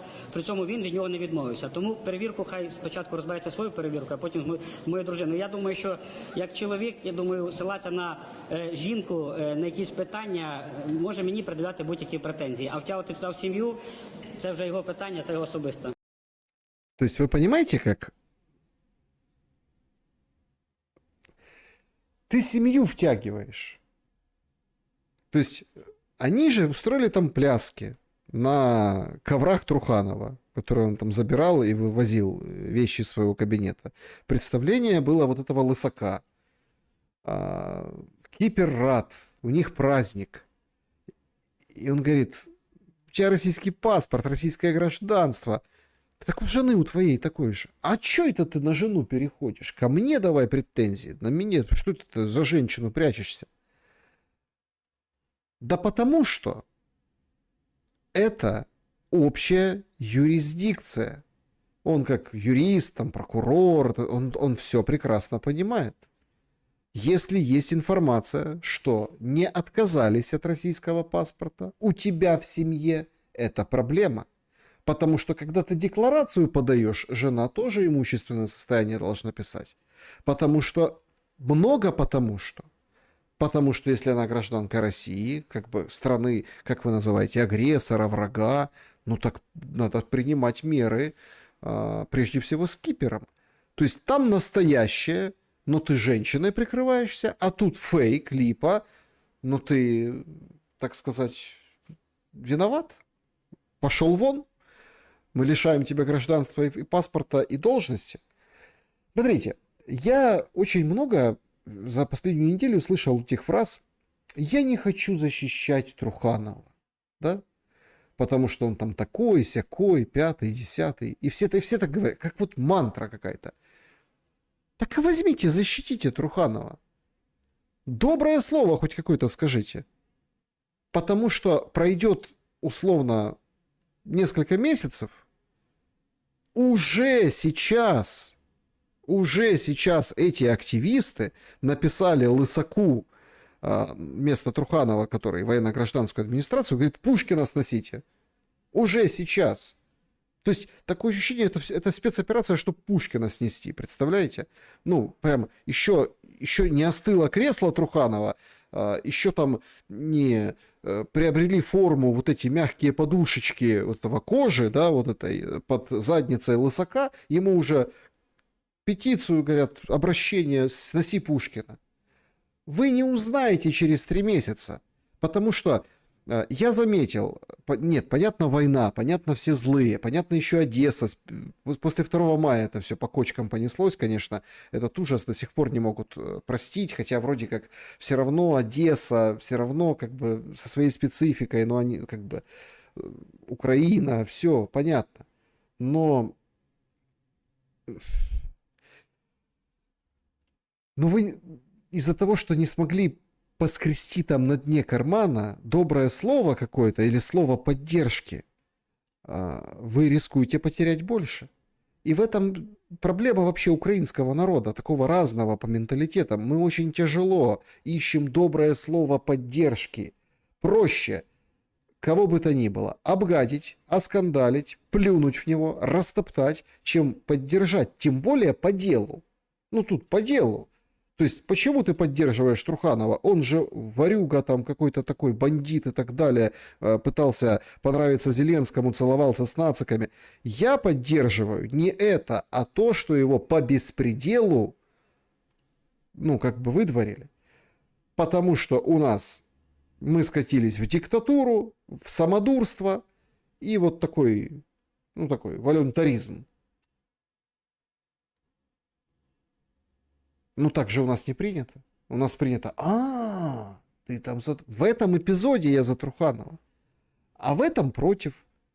А в этом Ну, простите, пожалуйста, он тут ни при чем. А жена у кипера — это все равно, что Шефир с российским паспортом, бывший первый помощник президента. Это все равно, что жена Баканова или там тесть Баканова. Где Баканов? Адвокат в Полтавской области. Все нормально у него? Ну, то есть, все в порядке. А где там? А там есть и вообще окружение посмотреть. А вот эти все там из квартала, кто они? Поздавали прям российские паспорта. Прям поздавали. Прям порвали на камеру. Прям выход юридический вот этот написали. Ага, сейчас. Ну так вот просто нехорошо. А еще бесит вот это вот пренебрежительное вот это отношение, как вот это пана к холопу. Пана к холопу.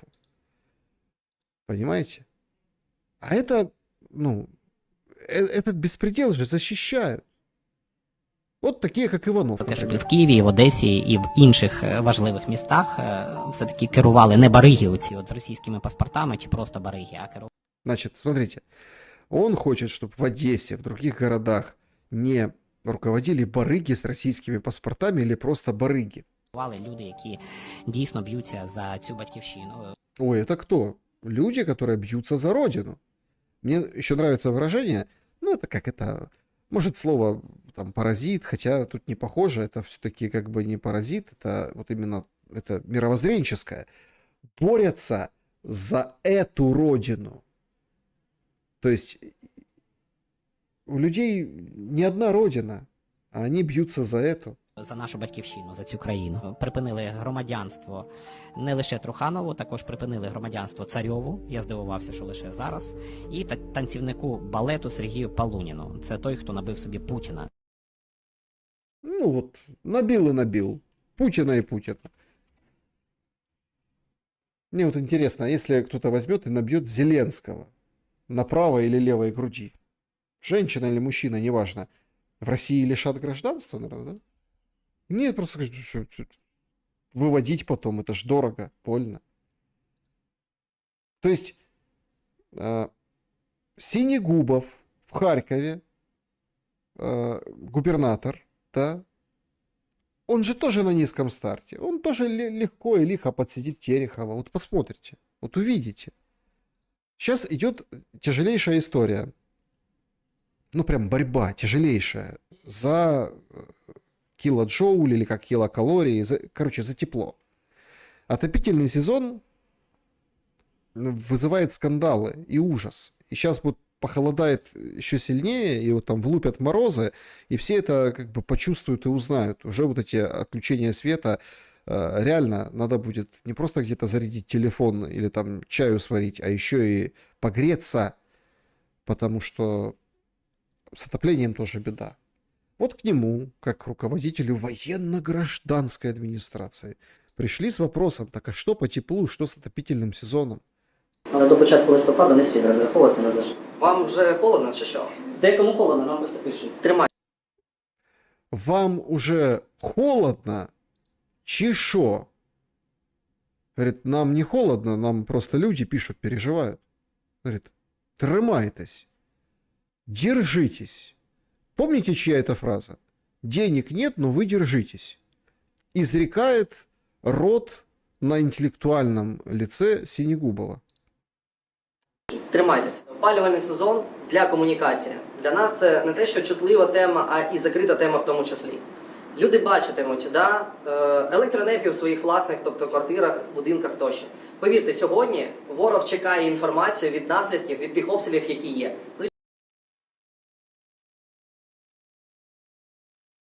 Красавец же. Вы же понимаете, это же надо додуматься. То есть у него спрашивают, а где там, что там, отопление? Говорит, значит так. Люди видят свет у себя дома. И все. А мы не будем давать эту информацию. Потому что враг узнает. И как влупит. А так он думает, что света нет. А так свет есть.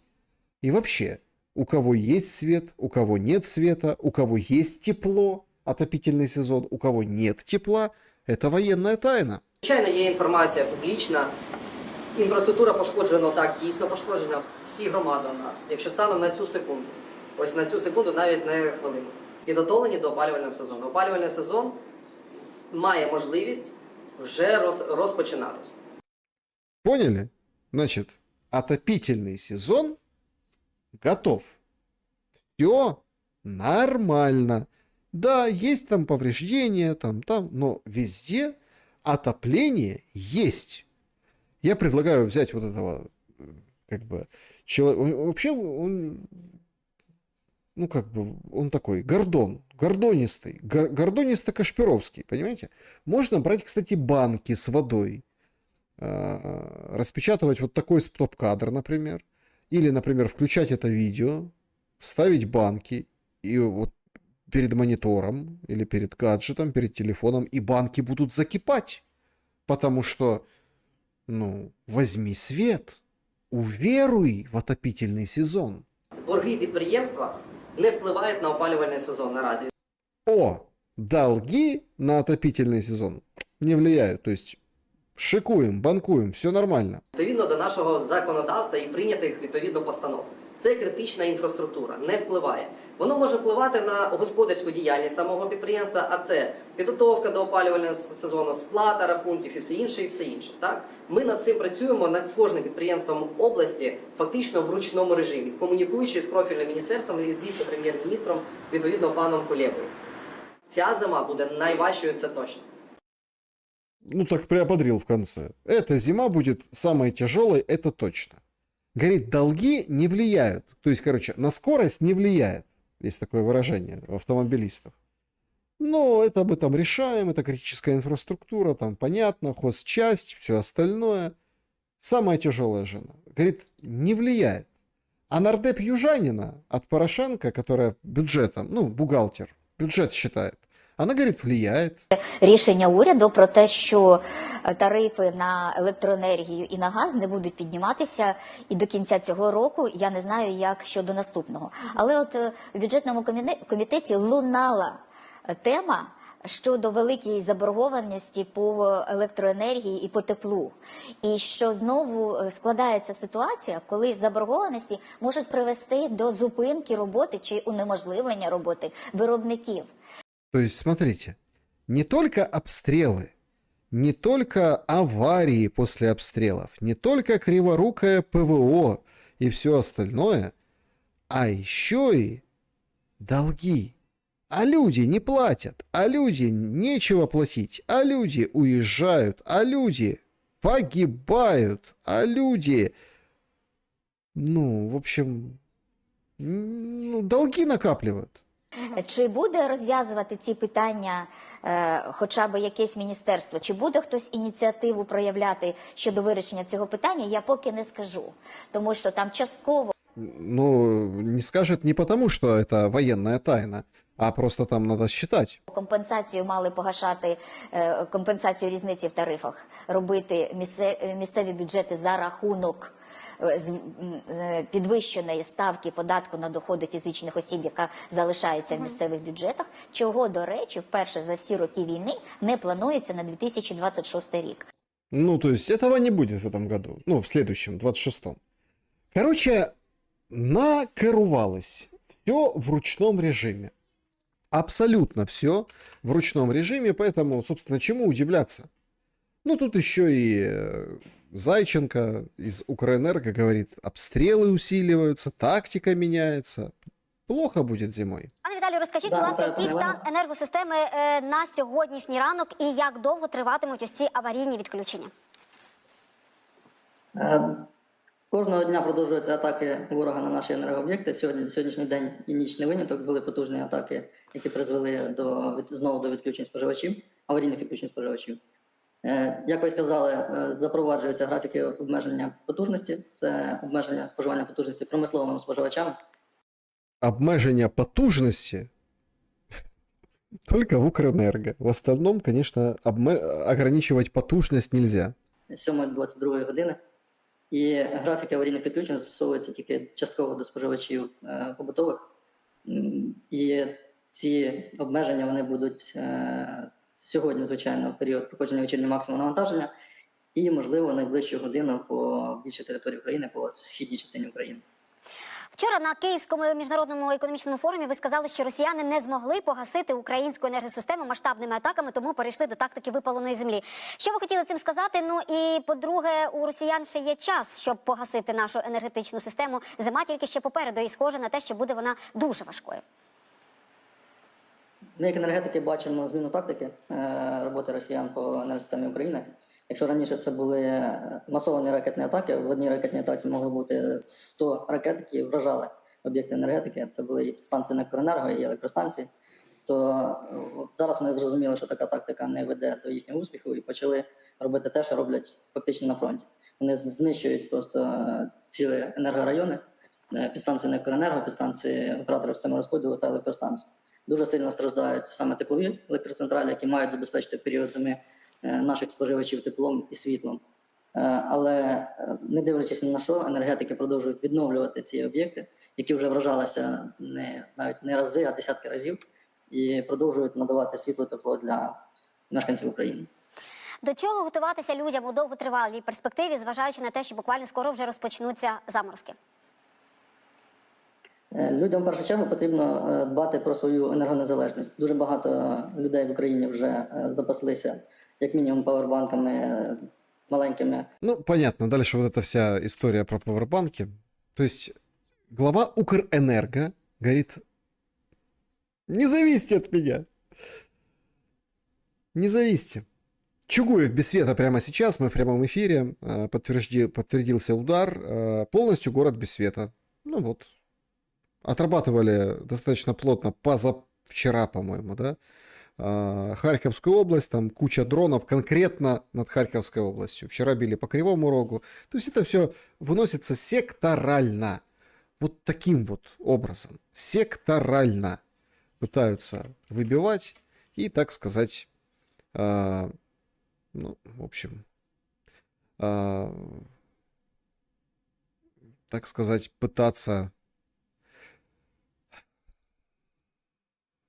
ну, скажем так, склонить Зеленского, наверное, через страдания людей, хотя, наверное, так тщетно. По большей части, видимо, все-таки военные цели это все преследует с таким обеззараживанием любой инфраструктуры. Не хотите военной, только, значит, будет любой инфраструктуры. Используйте гражданскую под военную, значит, любую инфраструктуру будут, скажем так, выносить для того, чтобы, в общем, обезопасить дальнейшие, да, вот эти планы, о которых договорились. Трамп, точнее не Трамп, а Белый дом публикует фотографию, видите, вот она, фотографию с Зеленским и, так сказать, сообщение. Достаточно потужно. Не так, как в Укрэнерго, конечно, но тоже потужно. Завершилась 10 минут назад встреча, 10-15 минут назад вышли делегации, сели вот в машину, вот это видео, вот они все выходят около минуты. Ожидается еще дальше брифинг Зеленского, который, ну, Трамп поедет, так сказать, по своим делам на отдых, у него там так, неделя рабочая закончилась. Все вот повыходили, и будет брифинг Зеленского. В общем, посмотрим, что там за брифинг. Уже, наверное, завтра будем анализировать все. Но то, что стоит проанализировать, это сообщение Белого дома. Мы не тратим деньги. Нам платят за боеприпасы и ракеты. Мы заключили очень выгодную сделку с НАТО. Мы здесь не ради этого. Мы здесь, чтобы спасти тысячи жизней. Но перед фразой «мы не тратим деньги», ну, конкретно этот паблик, написал «мы не тратим людей». Мы не тратим людей, мы зарабатываем деньги. В общем, обед уже закончился, но они там еще чего-то разговаривают. И, соответственно, дольше, подчеркнуто, дольше, чем обычно. Я все-таки считаю, что Зеленского уламывают на нечто. Ну, а там, конечно, поживем, увидим. Ну и по поводу, собственно, как уламывают. И вот в этом, наверное, эпизоде, достаточно курьезном, вообще, конечно, больше было полицейского беспредела сегодня, полицейского, ТЦКшного, это я так пробежался, как обычно, потому что все уже привыкли, уже оскомину это набило, но каждый раз это выглядит абсолютно дико. Блокпост. Полицейский останавливает водителя. Водитель оказался смышленый и, в дураках оставил полицейского. Так, ти будеш дивитися документи? Ні, чи ні? такі ні, такі документи я не буду дивитися. Ти відмовляєшся. Так, я відмовляюся, офіційно заявляю. Ну все, тоді я Оце поїхав. я відмовляюсь дивитися. Пластмаску. Значит, останавливает, говорит, ваши документы. А тут ему дают дискету. Я не знаю, многие уже не помнят, что такое дискета, да? Ну, был дискета, дисководы, вот там записывающий, так, маленький, такой тоненький, жесткий диск, да, вот там вставляешь дискета, там она, маленький объем памяти, но парадокс в том, что как раз таки хватит, как в первых компьютерах вот этих, да, с дискетами были, для того, чтобы документы показать, хватит. И вот тут он поймал его на таком, что тут как бы... Тут и, в общем, предъявите документы. Так вот, предъявляю. Документи я буду дивитися. Це дискета. Це пластмаска. Это, говорит, пластмаска. Но он уже не знает, что это такое, понимаете, наверное. Бороду. Сейчас такие все борды поотращивали, а уже не помнят, что это. Переміхов, я тобі повторюю. Я 16 стаття України Так наша мені 16 стаття України про дорожній Закону рух. про дорожній рух. Нащо мені Там про написано, дорожній рух? що я можу пред'явити Нащо тобі мені про на дорожній рух? будь-якому електронному носії. Вот! Написано, я могу предъявить тебе на любом электронном носителе. На! Это как Трамп с томагавками, понимаете? На! А куда я его засуну? Так на, я ж тебе даю, на. Тримай, шановний, Нащо мені надо? перевіряй. Ти ж хочеш подивитися мої документи. Як я можу перевірити? Отут всі. Так як я перевірю? Ну встав кудись їх. Знаєте, Вставь ее куда-то. Ну куда ее вставить? Что это? я это видео передам, чтобы опубликовали его, чтобы посмеялись. Будет на официальном сайте Нацполиции Киевской области, чтобы посмеялись, чтобы знали, кто вы такие. Киевская область. Ой. Ну, смешного, конечно, мало. Но как бы надо готовиться и к этому. Почему бы и нет? Полицейским, конечно же. Соблюдать букву закона. В поддержку канала всем привет. Быть добру, быть миру во всем мире. Мир не утопия, мир наша цель. Спасибо большое, пользовательница. Traction 454.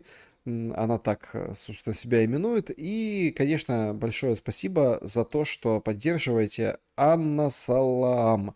За вот этот супер стикер благодарю. Это всегда ценно. Также спасибо за поддержку. Был тоже во время эфира, ну, так как не вопрос, а да, вот сообщение, да, по QR-коду. Спасибо за анализ, спасибо за добрые слова. Пользователь решил остаться неизвестным. Подведем итоги опроса нашего сегодняшнего шума. Чего вы ждете от Будапешта? 10% Европу остудят и порвут. 13% шоу, как Зеленский заявится, больше ничего не жду. 38% ничего не изменится, будет даже хуже. И 40% раздел Украины, конец войне. В общем, какая-то странная история. Пополам, видите? Пополам. Практически, конечно, раздел Украины, конец войны, и ничего не изменится. То есть мы сейчас находимся вот в этой действительно точке то ли туда, то ли сюда. То ли туда, то ли сюда. Приходит сообщение, что Зеленский покинул Белый дом, не дав никаких комментариев в прессе. Да ладно. Как так? Вообще никаких комментариев в прессе?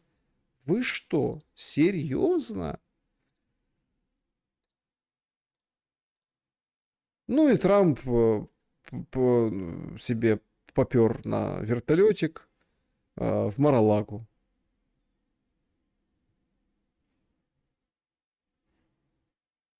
Как все прошло? Утомленный, замученный. Слушайте, никаких комментариев? Ну и сообщают еще меню, вот этот обед, салат с артишоками, тертым фенхелем, лимонная уксусная заправка, жареная курица с бататом, фрикасе с горошком, рукколой и розмариновым айолли, яблоки макинтош, карамельный шифон с мороженым из клементина и ежевичным соусом. СМИ сообщают, что встреча длилась дольше запланированная, поэтому ланч был без них. Без Трампа и Зеленского. То есть они этого не ели. Ели, скажем так, другие. Ну и на вертолете улетел сразу после отъезда Зеленского Трамп. И Зеленский пока ничего не сказал. Пока никаких комментариев. После этого немножечко затянувшегося тет-а-тетика. Да, Зеленский покинул Белый дом, не дав никаких комментариев в прессе. Ну, конечно, шеф Пентагона Хексит в своем галстуке из триколоров. Да. Вообще, конечно, очень интересно. Обычно Зеленский любит раздавать комментарии, тем более, что если все прошло хорошо. Видимо, голодный, наверное, спешил, не поели, пресса сообщает. В общем, встреча завершилась. Сейчас начнутся интерпретации. Может, чего-то Трамп напишет в соцсети, какая была фантастическая встреча и как близок мир. Может, Зеленский начнет чего-то перевирать. Но томагавков нет.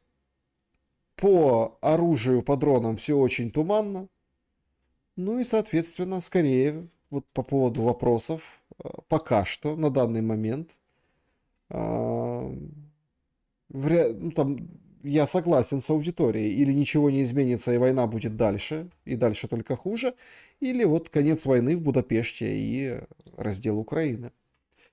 Так, тут смеются в чате, что да, скоро все дискеты раскупят. Ну, конечно, почему и нет.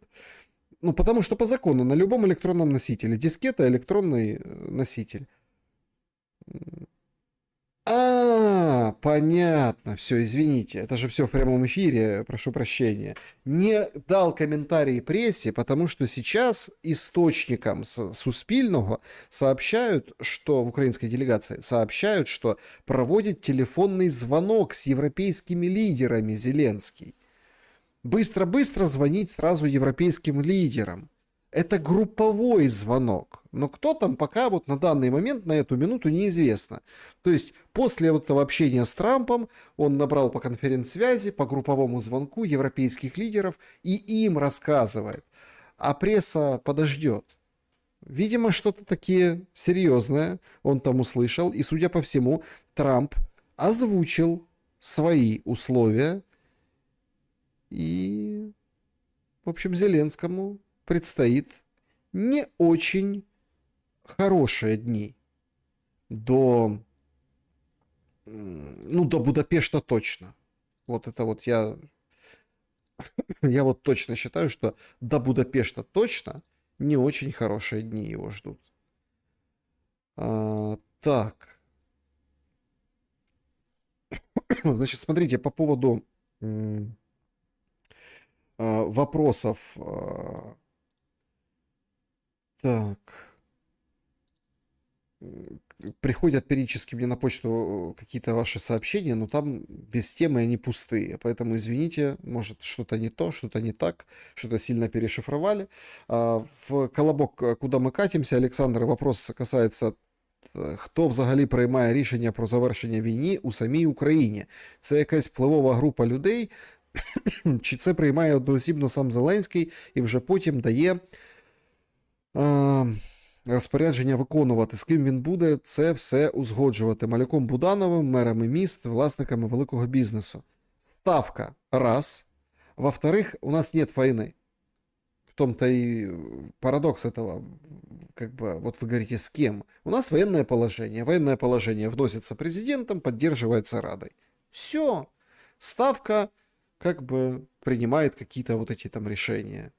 Ну, там, санкции наложить, там, укрепить, углубить и так далее. То есть есть коллективный орган Ставка, себя Зеленский персонально, как бы, обелил, да. А есть, но войны нет, понимаете? Нет войны состояния. Поэтому, собственно, Решать будут, походу, британцы, когда заканчивать войну в Украине, в украинской, имеется в виду, интерпретации в украинской стороне. Значит, так, спасибо за поддержку, Сандра Ян. Позвонили Макрону, сказали, хаваю, дождевой обед Федоровича.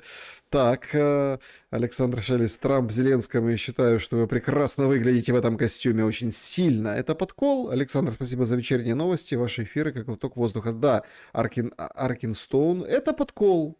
Это подкол, это вывод из себя, это да, это да. То есть, без сомнения, Трамп достаточно хитро провел вот этот брифинг. И очень интересно, что они на ланч не пошли, потому что не успели, а вот о чем-то трепались с Зеленским. Так, значит, поплачет на плече. Ну, видимо, да, нехорошие дни будут после Будапешта. Не-не-не, сейчас вполне возможно, что нехорошие дни будут до Будапешта. Потому что вот до Будапешта и будут, как говорится, разматывать Украину Зеленского. Имеется в виду инфраструктуру, имеется в виду вот эти бизнесы, предприятия. Поэтому я считаю, что как раз таки до. Вот сейчас самое опасное время до Будапешта будет. Шелест, добрый вечер. Хочу тебя спросить об Европе, чтобы с ней после конфликта сейчас она никчемная и слаба. Ну, пытаются глобалисты ее усилить путем войны. Но если, допустим, давайте просто изымем войну, уберем ее, и ее нет. Все. Раз, война кончилась. Придут правые, начнется меняться политика, повестка, национальные суверенитеты поднимут голову, там под задницу вот этих всех там мигрантов-нахлебников, будут заботиться о своем, переучредят Европейский Союз, то есть вот эти ценности переучредят, может, ценности оставят, но подходы переучредят. Но если как бы на Украине как бы сойдется вот эта вся точка, что будет мир, надо будет переучреждать Украину. То есть будет чем заняться. То, что прям развалится, посмотрим. Но посмотрим. Но мне кажется, просто изнутри эту Еврокомиссию как бы она треснет и порвут. Экономику как поднять? Ну, газ российский запустят после войны. Война же закончится и пустят газ. Вы же помните вот эту историю, вылетела фамилия из головы, бизнесмена американского, который купит Северный поток. Они туда дунут газку, россияне, и типа американцы будут продавать. Европа будет чуть-чуть дороже с гешефтом для Америки это все дело покупать и производить. Вот так. Ну, русские будут получать деньги, американские будут получать деньги, и европейские, собственно, пытаться там чего-то построить, и вот так. Так, друзья, спасибо Шелесту за шум. Друзья, спасибо вам тоже за вашу активность. Здравствуйте, если придется выкидывать Галичину из состава Украины, то она будет сопротивляться или с радостью сбежит. Спасибо за работу. Вы смотрите, вы как-то противоречите в глаголах сами себе, уважаемые пользователи. Если выкидывать, то она будет сопротивляться или сбежит. Надо, чтобы ее взяли куда-то. Если... Смотрите, какая история. Тут есть два момента, два подхода. Если мы чисто теоретически предположим, что Украина в Евросоюзе, ну не в НАТО, а в Евросоюзе, то вполне себе, в принципе, зачем сбегать? Границы открыты, там, торговля, все хорошо. Если мы предположим, что Украина не в Евросоюзе, а условно Евросоюз как бы дойдет до ручки, что плюнет на эти ценности и, собственно, ничего не скажет условно Орбану или полякам о том, что можно прирасти землями, то, мне кажется, там аж бегом проведут референдум и присоединятся к Польше, к Венгрии. То есть, ну, для этого должна ситуация созреть. Она пока не созрела, поэтому это чисто умозрительные такие историосовские взгляды на происходящее. А вот слово «выкинуть», выкидывать как раз никто не будет. Центробежные силы, они такие, они сами как бы отрывают. Поэтому тут, ну, никто не вам... Вот тоже парадокс, понимаете? Никто же не скажет вам в Одессе: давайте Львов выкинем. Ну, во Львове не знаю. Во Львове, наверное, тоже не скажет никто: давайте Одессу выкинем. Во Львове скажут: давайте Одессу украинизировать. Наверное, так. Так, друзья, всем доброй ночи. Спасибо большое за то, что сегодня были в этом прямом эфире, в этом шуме. Интересно. Вот сейчас начнется интересно. Тяжело, конечно, с точки зрения обстрелов, с точки зрения, скажем так, вот этих заявлений. Сейчас польется очень много вранья, потому что интересные все-таки подробности разговора. Я думаю, вот я уверен, что принесут сюрпризы. Но тем будет ярче, масштабнее Будапешт. Или не Будапешт, но словом Будапешт пока будем называть Будапешт. Потому что может там поменяться географическая точка, это нормально. Неделя, две, ну, вроде как обсуждают пока Будапешт. Поэтому Будапешт. Посмотрим, о чем они поговорят с европейскими партнерами. Да? Зеленский и Ермак. И мне кажется, что вот сейчас начинается вот этот момент истины, который, если, ну вот, проскочит, да, то это обернется еще большими жертвами и катастрофой.